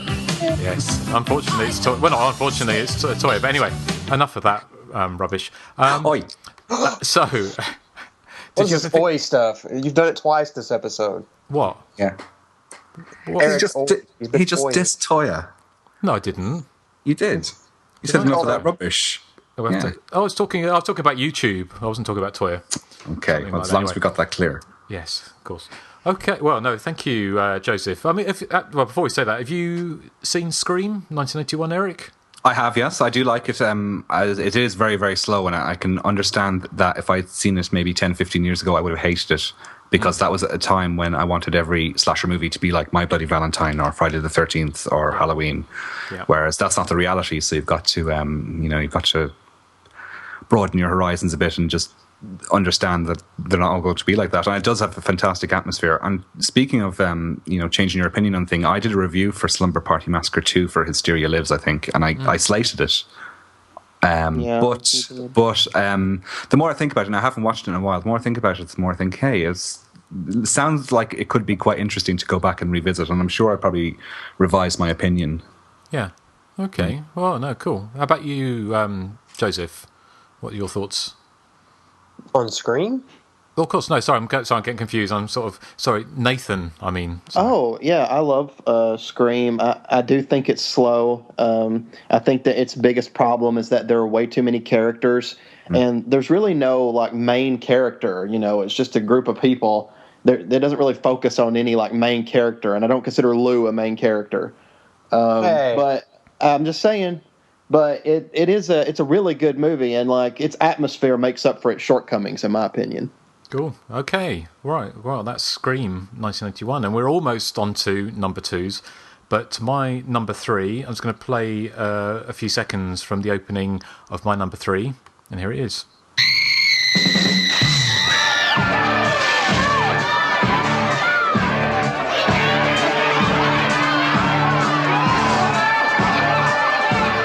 Yes, well, that's the opening scene from Hell Night from 1981. And I chose that because it's not a scary or, disturbing opening or anything like that. But what it does do that I find is actually kind of really kind of basically crystallizes the fun element of early 80s slasher movies, because the film starts with a girl screaming, but actually when the camera pans back, what it is, she's screaming in delight or something, because which pulls back and there's a massive college party going on behind her with people having the most fun you can imagine, with like having pillow fights and throwing toilet rolls out of windows and people with big drums banging them, and everyone's just running around and having the most unrealistically fun time you can imagine. And that's what it does, and this is the reason it kind of, for me, why I love a lot of the early 80s slasher movies. It's that kind of innocence, that kind of fun, which is completely missing from most later slasher movies. Funny enough, a film like Tucker and Dale vs. Evil or My Sweet Psycho 16 have got that fun element to them, but most modern slasher movies just don't have them. And so that's my opening, and it's not like a scary or a shocking opening, but it is, I think it's a kind of a quintessential sort of early 1980s slasher movie opening. Any comments, guys? Great movie. I love Hell Night. I think it's great. Can I ask you, Joseph? I wouldn't mind covering it soon. Yeah, Joseph, as our resident booby expert, Linda Blair, hottie or naughty? She's a hottie, definitely. Really? Yeah. Oh yeah. Well, she does show her boobies in Chained Heat, and I think and she practically shows them in Hell Night. Well, yeah. She's one of the women who actually, the older she gets, the more attractive I find her. Okay. Have you met her? No. She was at Horrifying 2003. Was that right, Nathan? Or was it? She was at Monster Mania the first time we went. Yeah, but the line was extremely too long, so we didn't get a chance to meet her. But it wasn't worth it. No. I'd like to, though. I like Linda Blair a lot. I've heard some stories about her that, if you catch her on one day, she's completely sweet, and then the next day, she might bite your head off. I kind of guess that's just kind of real life, isn't it? I mean, everybody has their days. Yeah. They do say sort of don't meet your idols, don't they? Because, it's funny, actually they're human. You'll find out they're human, like you. Because I was reading a interview with Tom Savini about this, and Callum Waddle, I think it was Callum who interviewed him, said to him, what about your reputation as being an asshole, basically? And he actually asked him right out, and he sort of said it all boiled down to a misunderstanding at one of these cons, and he wasn't like that at all. So, people... We've met Tom Savini twice. He was really nice both times we met him. But he has got that reputation, hasn't he, as being a real jerk. His demeanor, he almost seems like he's kind of bored half the time, but I think that's just his demeanor. Yeah, I'm sure it is. It's just like all of us. If you were out one day and you're in a bad mood or something shitty's happened and someone comes up to you and starts asking you, I mean, say if you were in a film, 30 years ago, and you've been asked the same questions over and over and over again. It's a bit like someone like David Hess, who sadly passed away recently and is in Body Count. I think the guys outside the cinema went and interviewed him a while back, and maybe last year, and as soon as he realised they weren't going to ask him again and again and again about Last House on the Left, he was really open to it. But they said he was quite, not aggressive, but he was just kind of a bit like, oh, fuck's sake, I've been here so many times before, I'm a bit bored by this. But they asked him about different things, about his singing and stuff like that, and he was kind of up for that. But, of course, you would get bored, wouldn't you? I imagine. I imagine Dana Kimmel gets bored of being asked about Sweet 16, all the time. Yeah. Who knows? So, but yeah. Okay. Well, I think it is time for. Oh, sorry, that went. It's time for. Yay! Number all we 2. get? But do you want more? Do we each get our own cat flushing the toilet? Sorry? Do we each get our own cat flushing the toilet during our number 2? Well, I don't know. What do you reckon? Yes. Yes? You sure? Okay, well, who went first last time? It's me. Eric. Yeah. Okay, it's your number 2. Okay, my number 2 is... There you go. Okay. Yes. My number 2 is The Final Terror from 1983. Okay. Released over here, cinematically anyway, as Campsite Massacre, I believe. Is that... Yeah, that's right, isn't it, Justin? I think it was called Campsite Massacre, and it was released on a double bill over here with something I can't think off the top of my head. I've never seen it. That is the title they used, yes. Yeah. It opens with a couple on a motorbike going through the woods, and they have a little accident, and the guy's leg is injured, so his girlfriend, presumably, who's the passenger, runs off to get some help. When she comes back, she finds him missing, and in true slasher style, his body drops down from the tree, all covered in blood, and she runs off screaming. She accidentally hits a tripwire that sets off a trap that consists of branches with the lids from tins with serrated edges. And that obviously slices her up, although we don't see the impact, we just see the sort of trap go off. But I just think it's as you said with Hell Night, it just encapsulates early 80s slashers in a nutshell. And I think the rest of the film has many, many flaws, and it certainly wouldn't be one of my favourites. But I think it has such a great, fun opening, and it sets it up as if it's going to be another wonderful sort of backwoods slasher like Just Before Dawn, although that doesn't come to pass. But it does have a wonderfully cheesy performance by... what's her name? Rachel Ward? British actress Rachel Ward. Yes. Yeah. Who also gave an Academy sort of worrying sort of a performance in Night School. I remember. Yes. Yeah. No, it's great. But it's that film, because it's got I think it's quite highly censored in the UK and probably in Ireland as well. Because I think that scene was a little bit more explicit originally. But I've never actually seen an uncut version of it. Because I think it's also released as Carnivore, I think, as well, in some territories. Bump in the Night as well. Okay. It's filmed in, I think it's filmed in 81, at the height of the slash movie boom, and it kind of sat on the shelf until 83, maybe, 83, 84, it might have come out in the UK.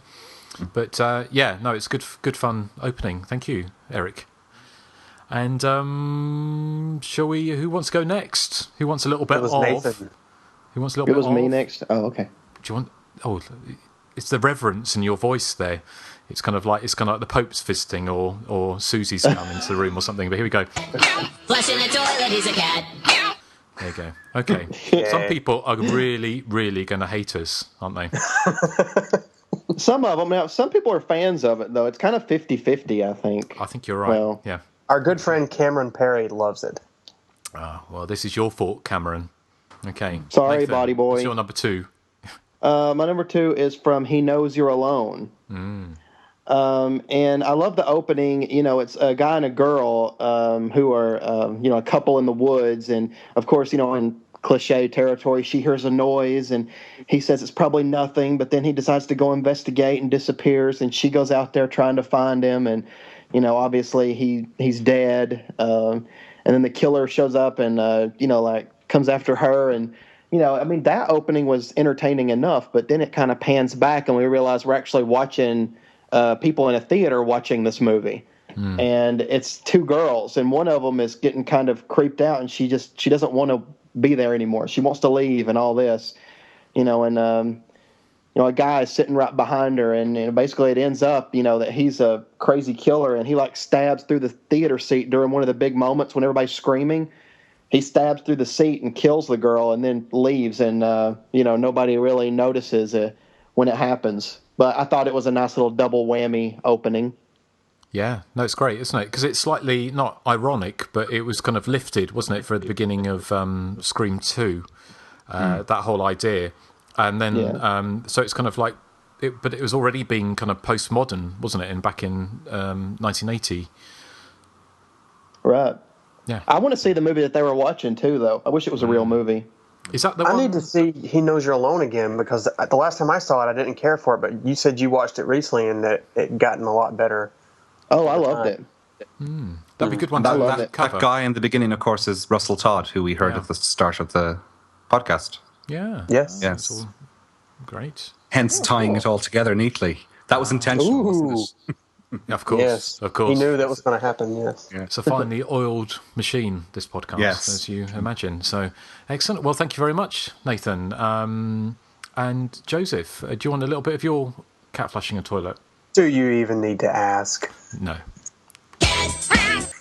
So, an extended Yes, version thank there. you. So, okay. Joseph, All right, what's your number two? my number 2 is the opening 15 minutes to Silent Rage. It's the Chuck Norris action slasher film. Basically, Brian Libby, who plays the killer in the film, he's slightly losing it, and he calls his psychiatrist, and he's like, "Hey, I think I'm about to lose it," and the guy's like, "Just calm down. I'm on my way." And, he's like, oh, too late. So he drops the phone and he goes outside and he gets an axe. And there's these kids and this woman inside the house, and they're just screaming, like really nerve-wracking. Like she's screaming at them to go outside and play, and they're, being kids. So he comes in and basically chases her upstairs, and she's screaming the whole time. And this whole time she's screaming, you're sitting there thinking, you're wanting him to like put that axe in her head because her screaming is so annoying. And when he finally does, it's almost like catharsis. And then outside a mail carrier sees what's going on, and I guess he runs to call the cops. And then that's when Chuck Norris and about 50 other cops show up, and Chuck Norris kind of chases him out to the woods, and they have a scuffle, and he ends up subduing him and puts him in the car. But he's so crazy and so far gone by this point that his strength is like, tenfold, and he breaks out of his handcuffs and comes out, and then the cops end up filling him full of bullets. And I don't know, it's one of those childhood things, a movie I watched over and over, so it always stuck with me.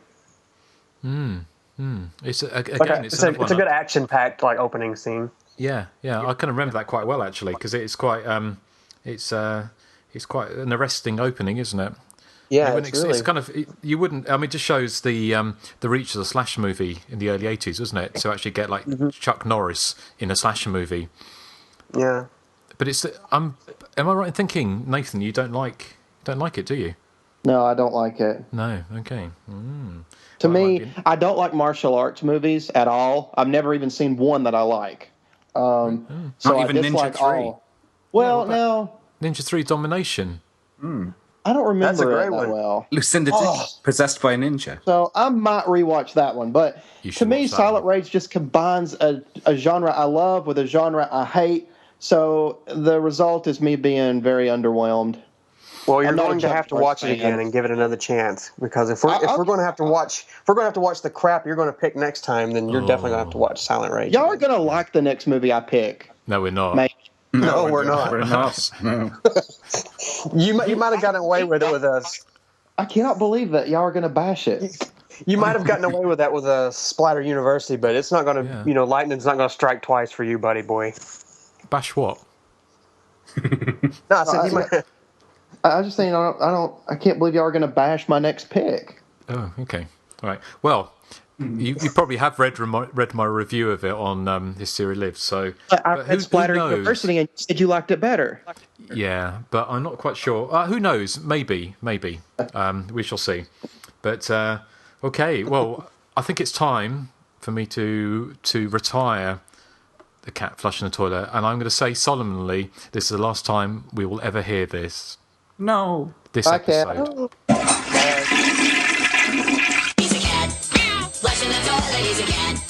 So so that's the last time you will hear that, this episode. So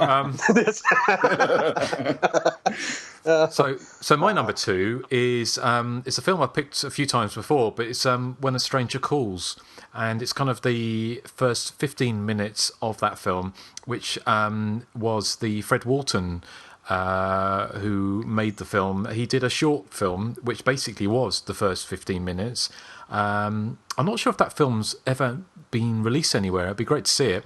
Obviously in the film, if you haven't seen it, most people probably have, is Carol Kane is babysitting a couple's daughter, or twins, or 2 children, and there's a killer or someone is basically phoning her and asking, "Have you checked the children?" and being generally quite creepy.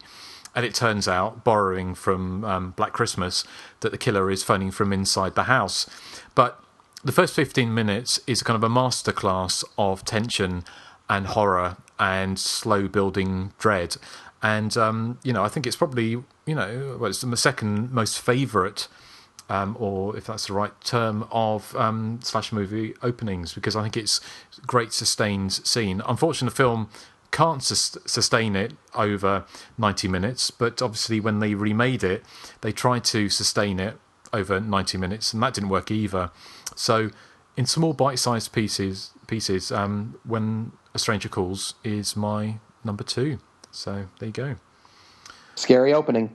Scary opening, absolutely. Okay, well, funnily enough, we were thinking we weren't going to have enough to talk about this episode, because unfortunately we don't have any interviews, and that's not through lack of trying, and we'll come on to that I'm sure a little bit later. But we're about the hour and a half mark, so we are doing pretty well so far. But I think without further ado, we should go on to our number 1. So Erik, do you want to go first? Yes, well, my number 1 opening scene from a slasher movie is from Texas Chainsaw Massacre 2, Tobe Hooper's 1986 sequel. It starts off with the familiar text scroll and the sort of deep voice narration, and then it cuts to 2 of the most obnoxious 80s yuppie characters you can imagine, who are driving through Texas, firing a gun at mailboxes, and they're phoning the local DJ and being really disrespectful and horrible to her. And they meet their match when they come up against Leatherface and his clan as they drive up parallel to them. And it culminates in a scene where the yuppie driver of the car gets his head lopped off, much like a hard-boiled egg, in quite a very silly, gory, typically 80s fashion, with effects done by Tom Savini. So I'm not a huge fan of the Texas Chainsaw Massacre series. I think they all have their strong points, but as a whole, the film I don't think is particularly good. But I do love the fact that for that first 10 minutes of Texas Chainsaw Massacre 2, it's fun, it's scary, it's suspenseful, it's gory, and also you get a great payoff in that these two ridiculously horrible characters get offed by Leatherface. Yeah, because I'm interested actually in finding out what Nathan thinks about it, because obviously Texas Chainsaw Massacre is your favourite ever film, isn't it? So what do you think of the sequel? Oh, I love Texas Chainsaw Massacre 1, 2, 3, and 4. I think they are incredible. It's my favorite horror series of all time. Okay. You even like the remakes better, don't you?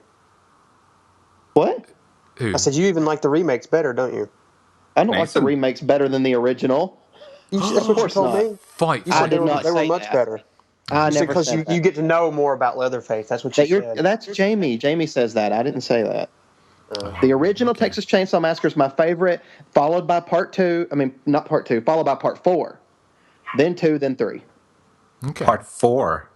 I love the one with Renee Zellweger and Matthew McConaughey. I think it is fantastic. You think 2 is better than 3? Well, they're kind of neck and neck for me. But I think 2 is better than 3. Yeah, I think 3 is much better than 2. 2 really gets on my nerves with that finale and all the screaming. And I hate that. I love Carolyn. What I really like about part 2 is the Tobe Hooper is a kind of like a bit of a strange director, in so much he's made some real crap, but they gave him huge amounts of money to make these films, didn't they? Well, part 2 and films like Life Force and Invaders from Mars, and he basically took his very peculiar, strange vision and made very odd films with huge budgets. Well, not huge, but like relatively big budgets.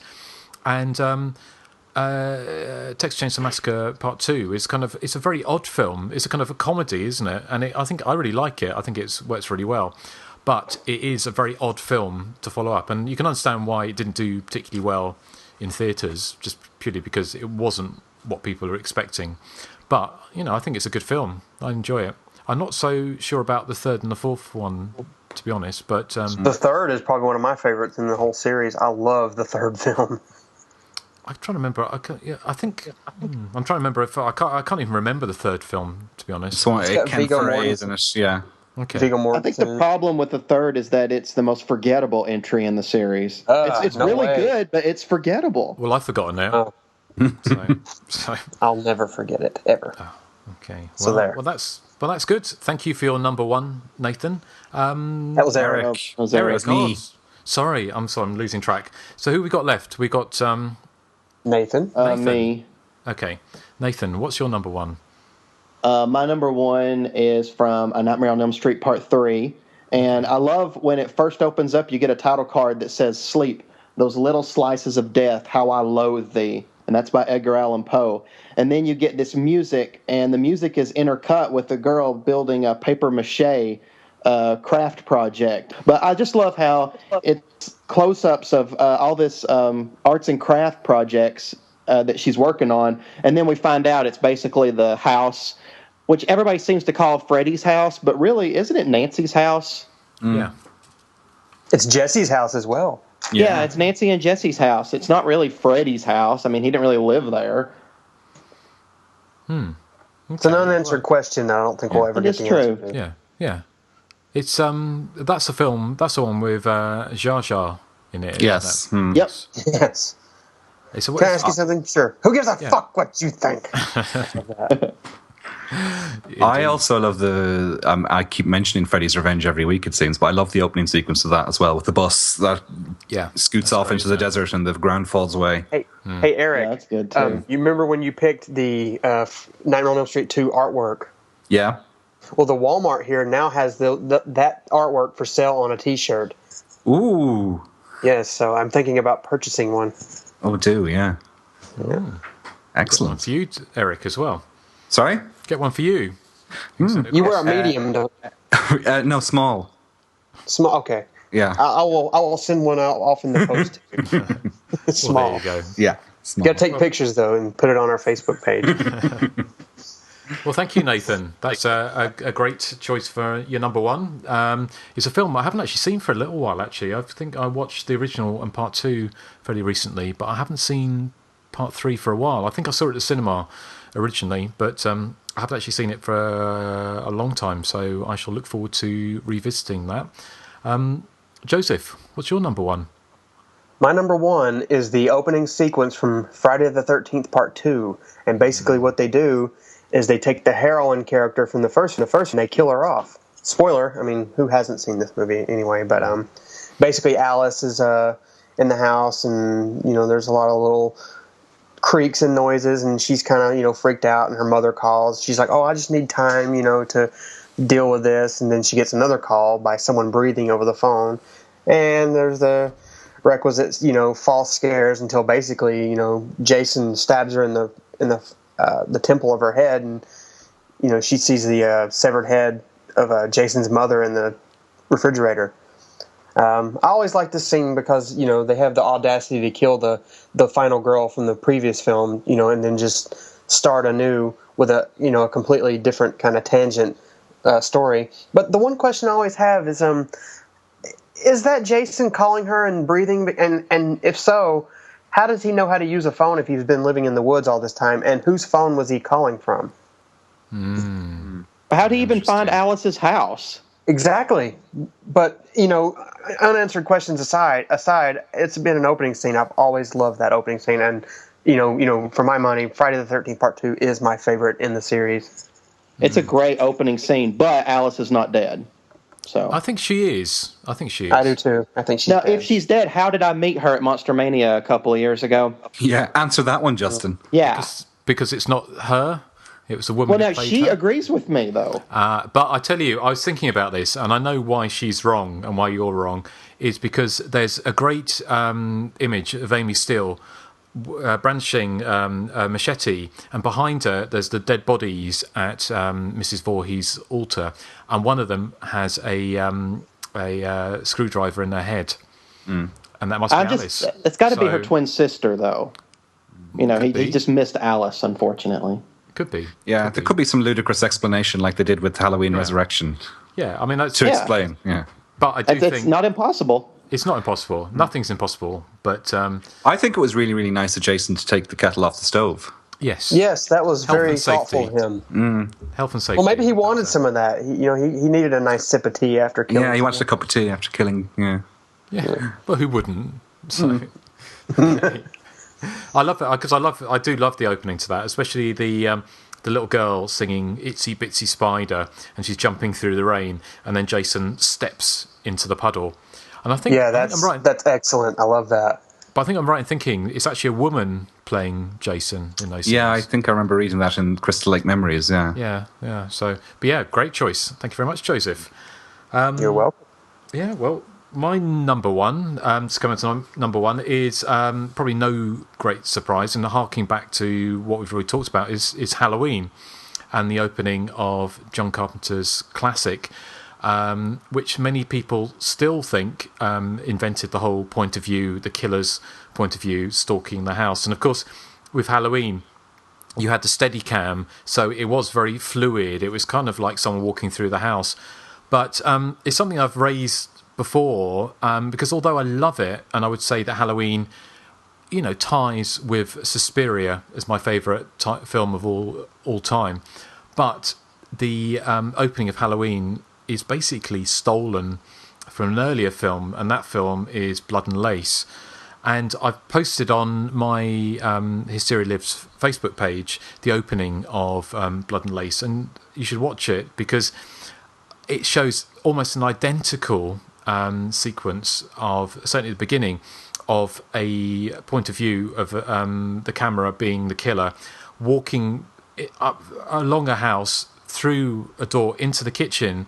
And not just that, but looking down, opening up a drawer in the kitchen, and in this instance, pulling out a claw hammer, then the claw hammer being in front of the killer, holding it as they walk through and up the stairs and where they kill a couple.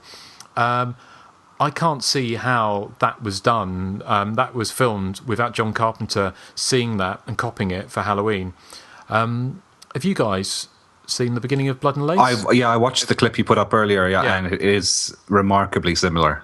It is. It's pretty much shot for shot in a lot of ways. It can be. God, Blood and Lace is such an awesome movie, though. Yeah, it is a good movie. It's a really good movie. I mean, it's a great film. It's just I'm torn because I love Halloween. I think Halloween is the perfect slasher movie, but what I don't like is the idea that it was the beginning and the be-all of slasher movies, because it wasn't. It crystallised everything that came before it to produce the gem that is Halloween. But ultimately, it didn't invent the subgenre. The subgenre had been evolving, and there had been lots of films before that. Blood and Lace was one, and of course Black Christmas is another one, which has an opening where the killer goes around the house, up the side of the house, into the house, through the whole point of view thing going on.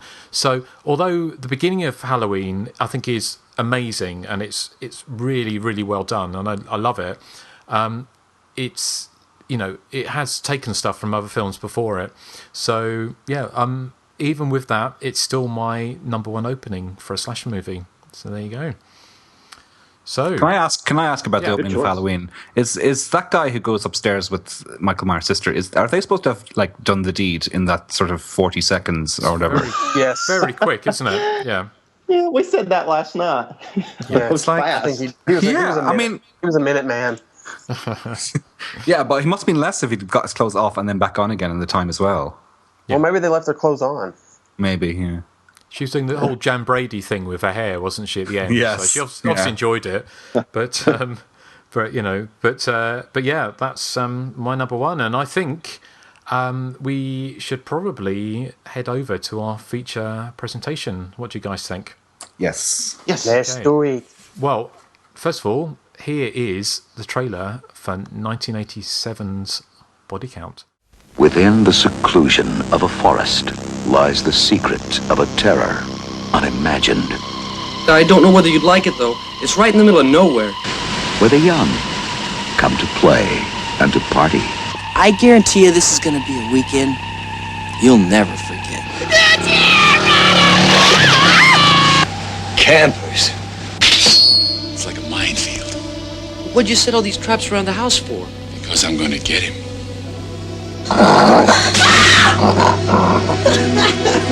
Oh, by the way, there's a lot of kids around here. Anything happens to them, I'm going to hold you responsible. See how you do it, Tracy? If I missed, you know you don't have to swallow, sissy. In these woods, fresh air can be bad for your health.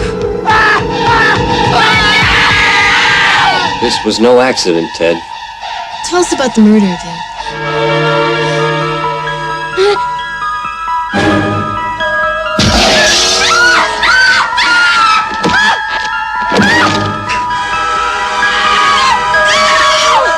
You're the only one who can save those kids. If there weren't an orgy in there, would I do this?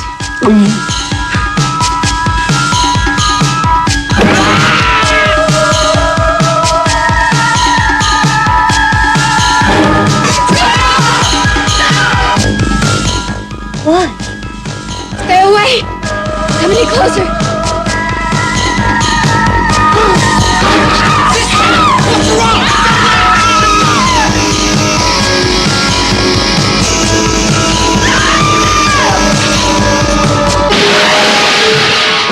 Body count. The mathematics of murder and menace. Where the hills are alive with the sound of screaming. Body count.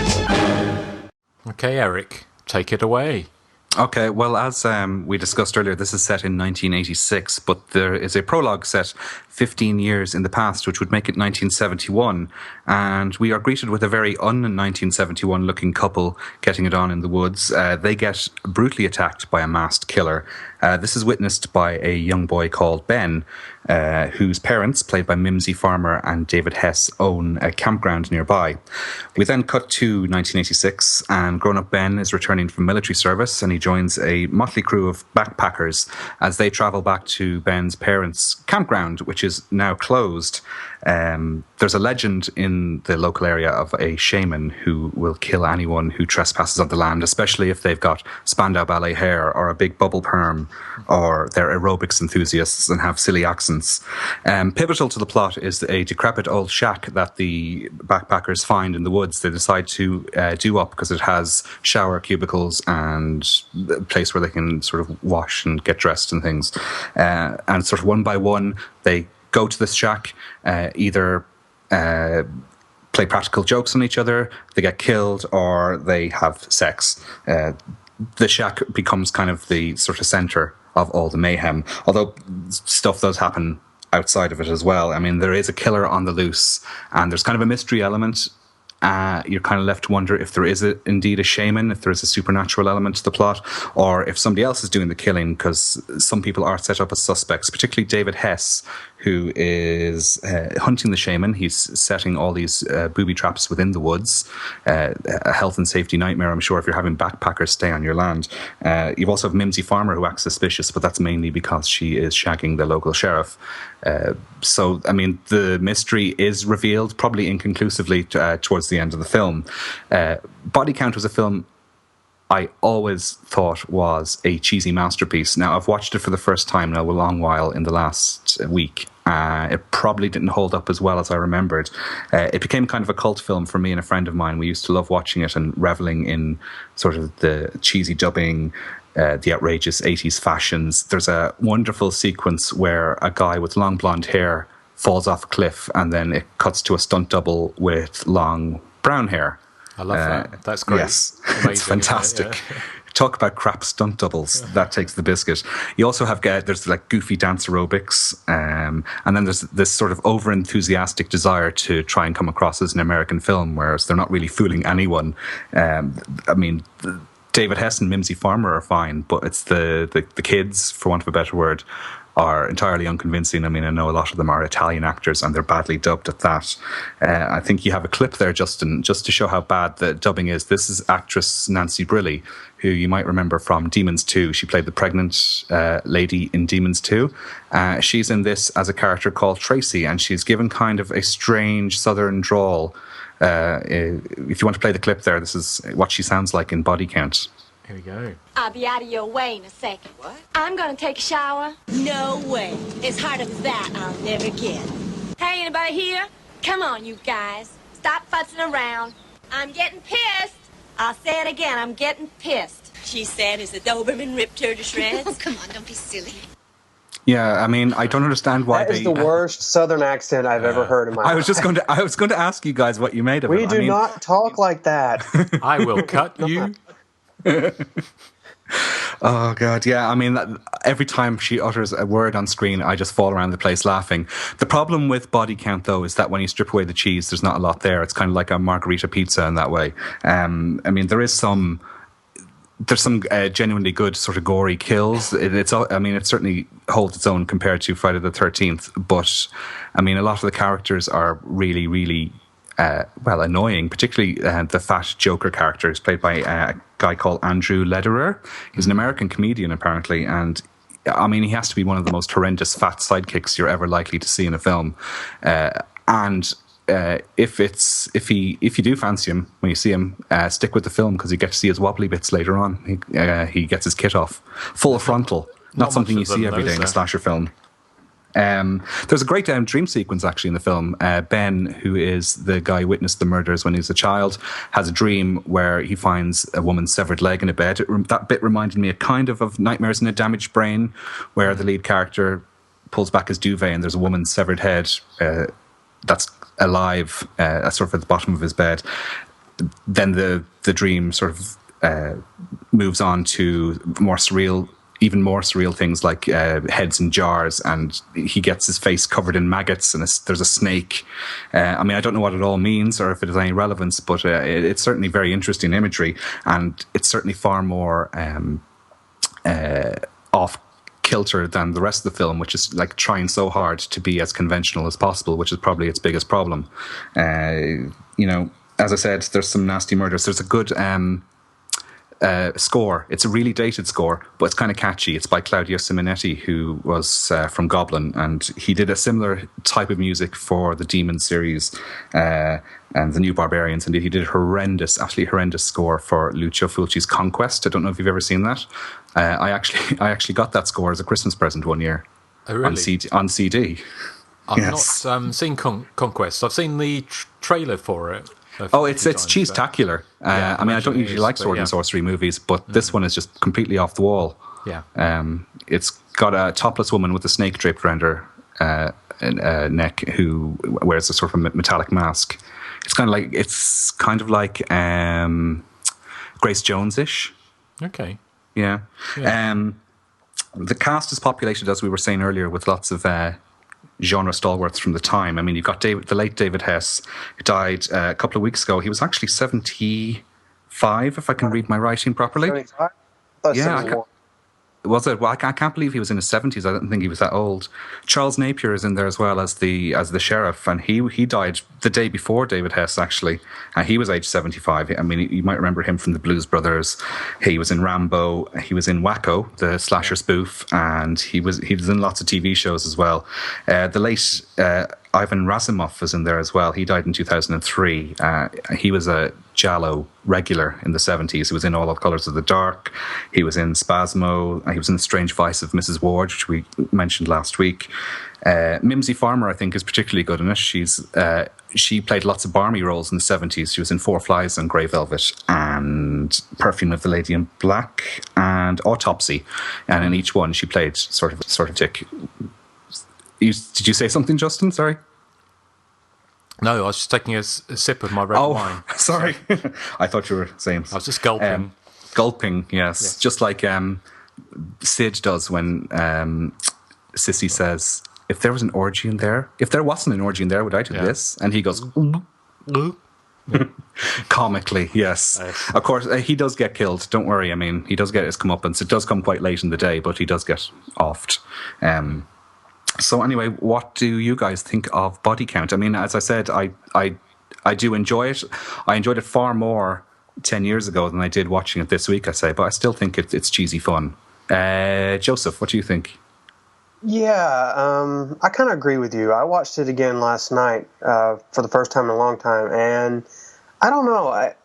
There's parts of it I like, but on a whole, I didn't have as much fun with it this time. I wanted to mention the 15-year time jump they did when the couple gets killed. Did that not look like it was like set in the 80s? You know, and I was rewatching it, I'd forgot there was a time jump, and then it said 15 years later. I'm like, wait a minute. As I was saying, it's supposed to be. That should be 1971. Those characters should be in flares and have sideburns. Yeah, and exactly. But it's a movie I think that has a lot of great cheesy sequences, but as a whole, it's not a particularly great movie. I mean, I love the scene where the girl gets the net thrown over and you see the snake, and it's obviously a rubber snake because the way it shifts, like on the scene, like it's going around her neck, then it's in front of her face, and it's just really fake looking. And then you got the orgy scene where the fat guy gets pushed into David Hess's house, and the look on David Hess's face is just priceless.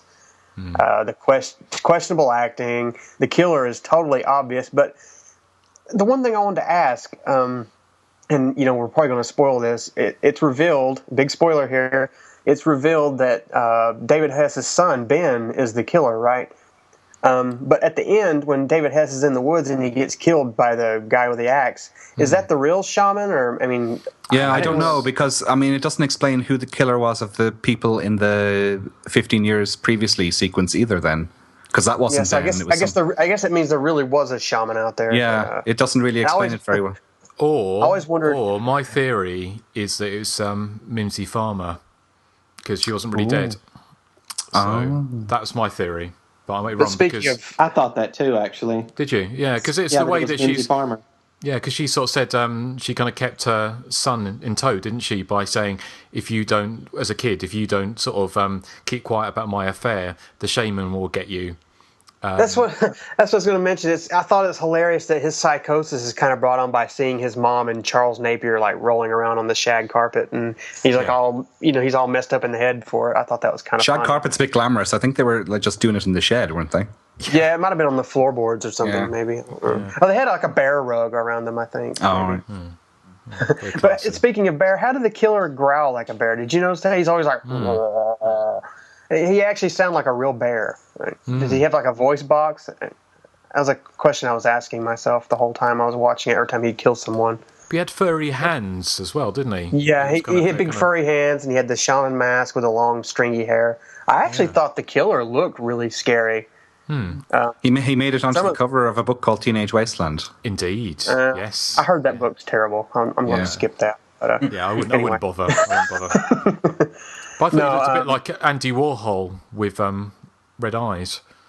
It does a bit, yeah. It is Andy Warhol, yeah. But body count, I give it maybe 4 out of 10, 5 out of 10 to be generous. I don't know. I used to like it a lot, but watching it last night, I didn't have as much fun with it. So a meh from me.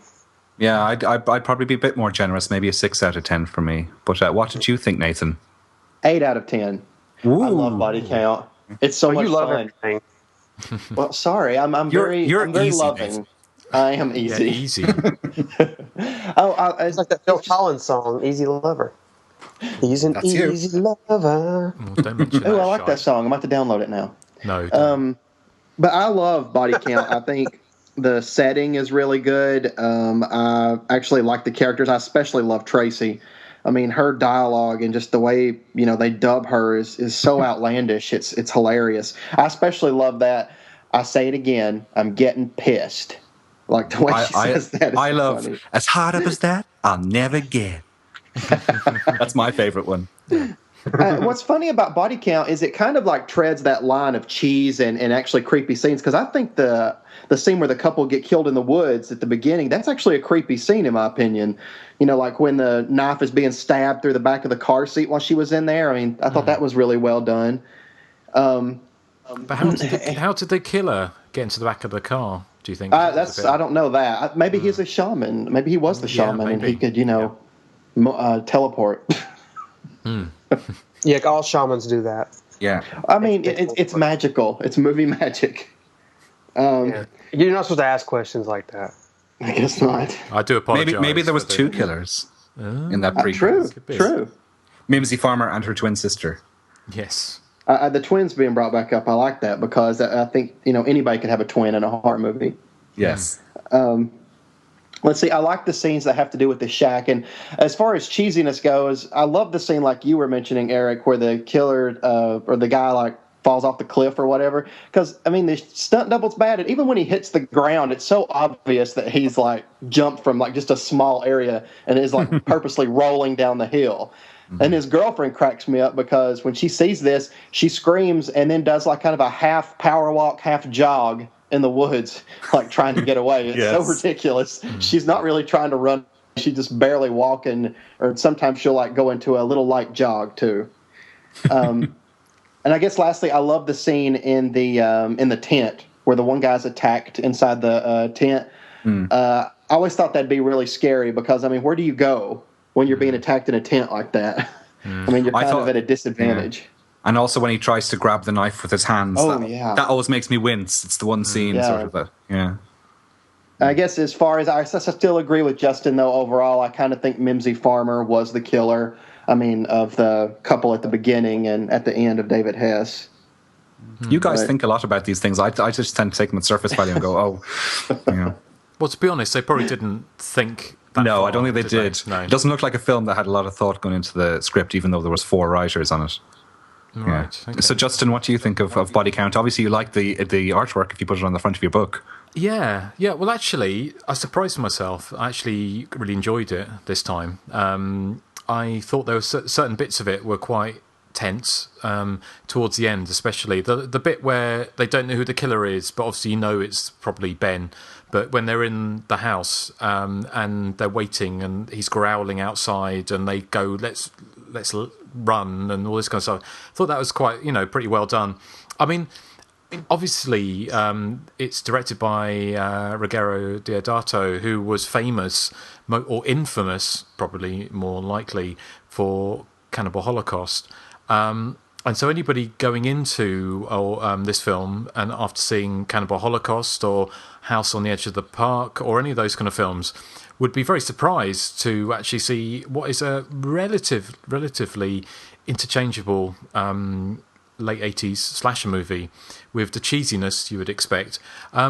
So we're probably going to talk about it in a little bit, obviously, if there's any background. And I think we found it probably quite frustrating that there's not a lot of background about this movie and about why Ruggero Deodato took this movie and why he decided after Cannibal Holocaust and House the Edge of the Park and all these kind of films to direct what is essentially quite a cheesy teen slasher movie, which 7 years after Friday the 13th came out is pretty much aping Friday the 13th down to, I mean, lots of things. I mean, there's a scene where, and I kind of wondered whether they threw this in because the running time wasn't long enough, but the couple you see right at the beginning during the inverted commas 1971 flashback with the neon pink socks, who then someone goes, oh yes, and actually it's not the first murders, what about blah blah blah and so who were killed, and they go, wasn't that by a bear? And then you get this lengthy flashback of a young couple being attacked and the girl running into a shack. She lies down on a bed and suddenly a machete comes up from underneath through her breastplate, very much aping Kevin Bacon's demise in Friday the 13th. And of course the whole thing was obviously wrapped around that backwards slasher thing, and I thought a lot of it worked pretty well. I think probably because I didn't have the over familiarity with the film, that I hadn't watched it for a long time, and I did actually get to see what I think is probably the uncut version, because it did have the finger chopping with the axe and all those kind of things in it. So I quite enjoyed it. It wasn't as bad as I thought it was going to be, but I think anyone who's a fan of Deodato will not get anything out of this, really. It's professionally made. It looks... Justin, what you said, in contrast to his other films, it almost feels like, it doesn't feel like it's his film. It almost feels like it's a front for a tax loss or something that he had to do or something. Well, it's just no different, is it? I read through it real quick. It's no different from, say, like John Carpenter making The Ward, is it? Somebody said, John Carpenter said, I need to make a mortgage payment and then took the film, and probably the same with Deodato. He probably didn't have any other offers, and someone said, "Look, do you want to make a teen slasher movie?" And he said, "I'd rather not, but I will because I need to buy a pool or something. I don't know, maybe." Well, don't forget his previous 2 films to this were the super duper incredible cheese fest that is Atlantis Interceptors, also known as Raiders of Atlantis, and Cut and Run, which was also, I think, it was also known as Amazonia. Which has Run, is that the one with Michael Berryman on the cover? Yeah, exactly. Yeah, it has 1 or 2 nasty sequences in it, but generally it's cheesy, a mainstream cheesy American market version of Cannibal Holocaust. Yeah, but I suppose it's kind of all those films. He's probably that's what he's being offered, wasn't it? I imagine. I don't know. I mean, the irony with Body Count was it's obviously made for the American market, and it never actually got a release. No, I was just thinking that. Yeah, it never released there. Yeah, not officially anyway. So it was kind of it's this big irony. Even though they had like a whole trailer with an American voiceover and all these kind of things, and they dubbed everything and they pretended it was America. I mean, one thing I thought they did very, very well was making it look like America. I mean, obviously, I've been to America a few times. I've never been to Colorado where they set it. But all the signs, unlike the famous Lucio Fulci kind of gaffes where things like, where it said like, do not entry and things like that, kind of Italian sort of English kind of misspellings. It looked like America to me as far as most of it went. I'm not the cast. Half of them looked very Italian, but the landscape, and they were very good at doing all the signs were in American, it looked like it was in America. So my understanding is it was all shot in Italy, but I wonder if some of it was shot in America. I don't know. I mean, does anyone know? It's well, it says I've got a book called Cannibal Holocaust written by somebody actually, Justin, I believe, Harvey Fenton. Yes. It's a Fab Press publication, and they don't have a lot of it's a book about Ruggero Deodato, and it doesn't have a lot of content on body count, but it does say it was filmed in November 1985 in Abruzzo National Park in Italy, which is on the eastern side, east of Rome. It doesn't mention anything about filming locations being anywhere other than that. Yeah, well, so they did that pretty well, didn't they? Is it Charles Napier sitting in his patrol car, and it has the Highway 80 sign that they use on interstate here in the States. Yeah. Well, it is very American looking, except for the cast, like you said. Yes. Yeah. And of course, it's got like Charles Napier, Mimsy Farmer, David Hess, and also who's the main guy, the one who gets. Yes. Can't think of his name. Hang on. But keep talking. Oh, okay. Keep talking. Rabbit. Yeah, but he's American as well, isn't it? And also the woman who plays Sissy, Cynthia Thompson, is American. Yeah. She actually died age 50. She tragically died quite young. Yeah. Wow, this movie's cursed with the deaths, isn't it? Yeah. And Andrew J. Lederer, who plays obviously the fat guy, the fat comedy, guy. I mean, he's American. And he was in Wacko and Pandemonium, the 2 early 80s slasher spoofs. And he's the one, as you said, got naked. Which got his todger out of all the cast, the male cast who got naked, he probably was, no offence to Andrew, but he's probably the least I wanted to see with his definitely his button mushroom swinging in the breeze. Ew. Oh, it is a button mushroom. In fairness, it is. It's not really swinging. It's not swinging, is it? But no. The lead actor's name is Bruce Penhall, and he was probably previous to Body Count. He was most famous for being in Chips. Yes, and apparently he was a famous motorcyclist, wasn't he? And he rides a bike in everything. Every film he's in, that's what he does. Yes. So, yeah. Well, what kind of background stuff have you got, Erik? Well, all I have is that when it was originally issued in the UK and Ireland back in 1987, it received 14 seconds of cuts. That was on the Brave World video label, and that's the same version that came out on DVD sometime during the noughties as well. It was released theatrically in Italy in May 1987, and that, from what I can gather, was its only theatrical outing. I think it was straight to video everywhere else, and really that's all the information I have on it, I'm afraid, apart from some, just the cast, what else they were in. Like Nancy Brilli, as I said, was in Demons 2, and she's a famous model apparently, and you can follow her on Facebook, but I'm not convinced that it's actually her running the site. If you look up Nancy Briley on Facebook, you'll see what I mean. All the posts seem to be as if they're from some 12-year-old boy in, I don't know, Yugoslavia, which doesn't exist anymore. But I don't think it's her. I don't think she speaks English anyway, from what I can see on her IMDb profile. And if she does speak English, I hope it's better than her dubbed voice in Body Count. Oh, okay. How about... Well, I did. One thing I did notice, actually, did anyone get a Adrienne King vibe off Mimsy Farmer in this film? Because she has the same pudding bowl haircut and similar facial features.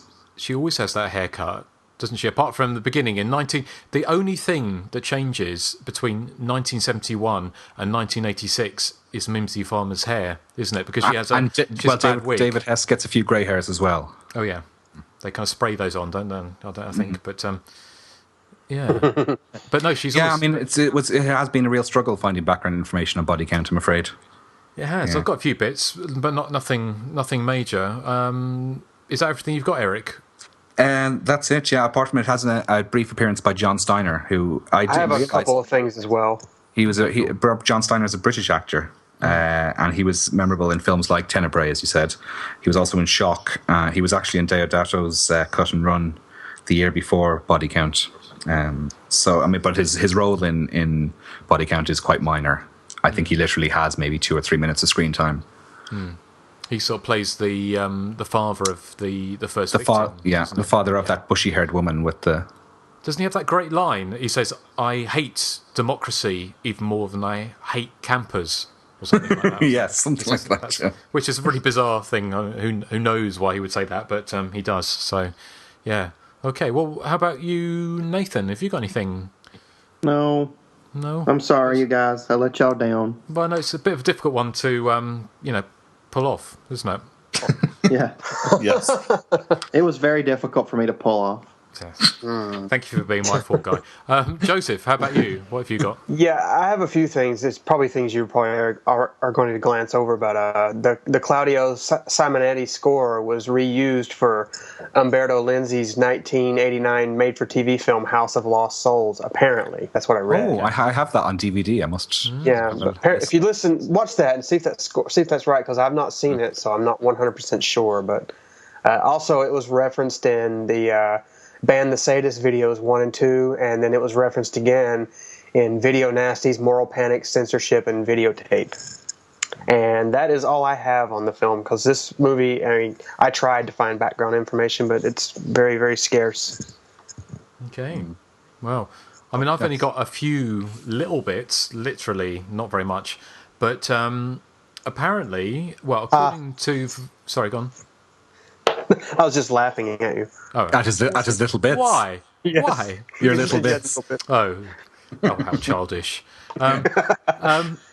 Is a couple alternative titles, according to Variety, were Campground of Death or simply Camping. Now, I can't really see how Camping... I can see why they didn't go with that. But apparently, before we had David Hess, Chuck Connors was going to be in the film, according to Variety. So that was interesting. As you say, it was filmed in 85, sort of fall, autumn, winter 85. And the fact it didn't come out until 87 probably suggests that it tried to get released in America, and it didn't. I can't believe it wasn't made for an American market. I'm sure it was. But obviously that didn't work. You said there's so little about this film. You tried to get some interviews, didn't you, Erik? I did. I was in touch with Andrew Lederer, who played Sid, and now that we've slagged him off so much, there's no chance of ever getting him on the podcast. But I also tried to get Harvey Fenton, who wrote the Cannibal Holocaust book I was talking about, but unfortunately he was tied up with I think there's some kind of festival in Nottingham he's working on this weekend. So okay. Because I was saying, we've spoken about this privately, but I kind of know Harvey Fenton. He kind of got me into Italian horror movies because I was his college with his girlfriend back in the early 90s, late 80s, and we used to go around and watch really badly sort of nth generation Lucio Fulci movies where the camera zooms straight in on the bridge of someone's nose just because it was like an awful pan and scan thing. And that's back then. That's what it was like. But him and his girlfriend, Italian girlfriend, introduced me to a lot of Italian films. So I'll always be grateful for that. So although I know Harvey hates slasher movies, so well, he has nothing positive to say about body count in his book anyway. No.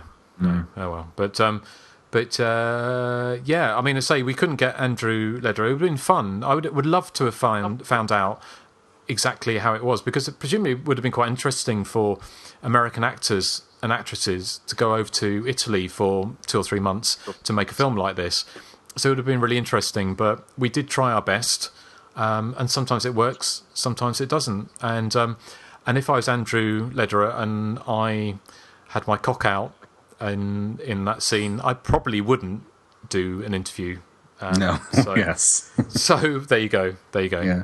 Can I just say, on the subject of Deodato films, House on the Edge of the Park is coming out on DVD in the UK soon with 42 seconds of cuts. Now that might sound like a lot. Yeah, wait till you hear this. It was previously issued on DVD in 2001 where it had 12 minutes of cuts, which is practically a third of the film.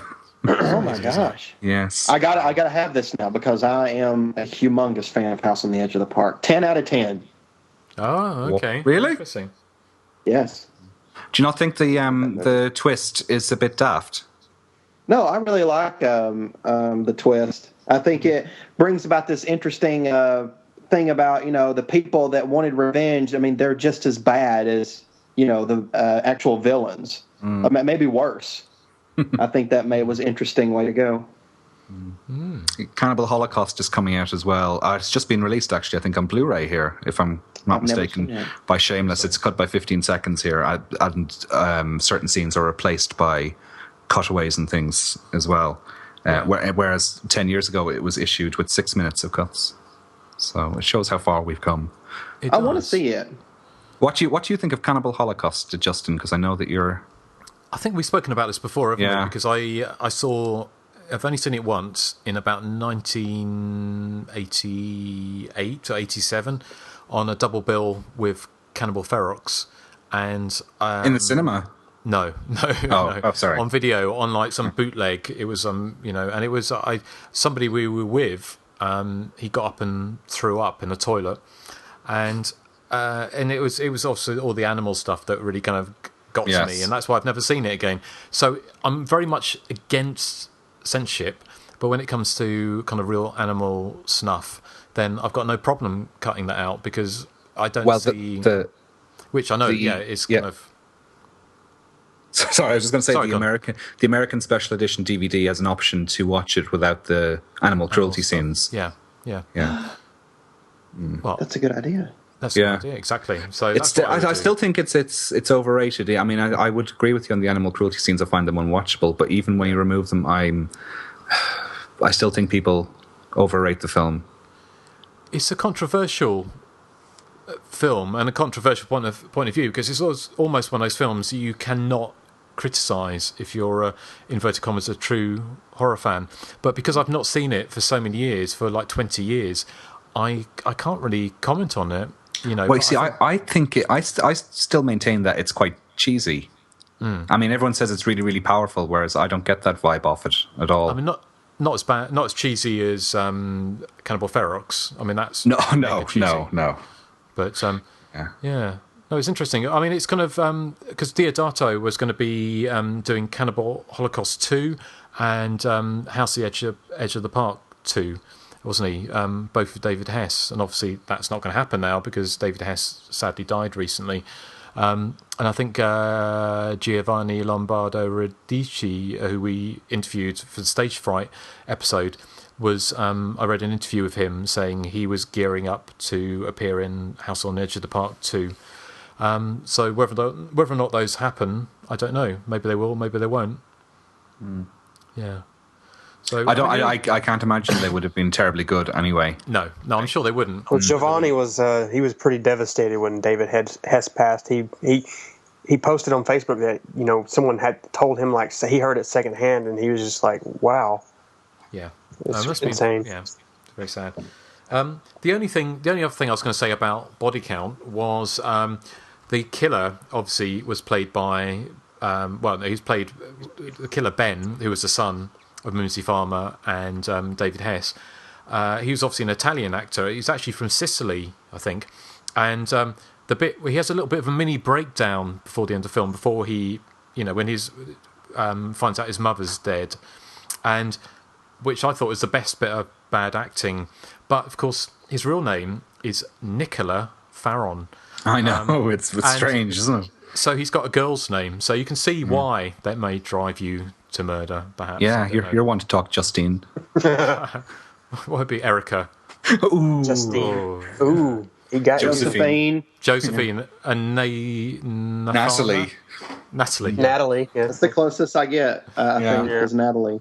Yeah. Oh well, Natalie. Well, have we got anything else to say about Body Count? Because we're up to about the 2 hour 20 minutes, so it's not doing too bad. I don't think this time. We did wonder if we'd better. You could actually probably watch Body Count twice in the space of this podcast because it's about a perfect sort of 80 minutes, I think. Yeah. I just want everyone to know that the body count continues. It does. And next time, well, we're going to be back in a fortnight, aren't we? With who's without saying what it's going to be, whose turn is it next time? It would be mine. Oh. He don't even know what his next pick's going to be. Actually, I have two films. I'm narrowing it down between two films. Okay. They're both from the 80s. They're both from the 80s, early 80s, and we will see. Okay. Well, we won't give it away. So, I think, all that's left to say is thank you very much for listening again to our episode on Body Count. I hope you enjoyed it. And I think we're going to play out, in honour of Halloween, something very, very special. So here we go. Arrivederci, everyone. Yeah. See you next time. Bye.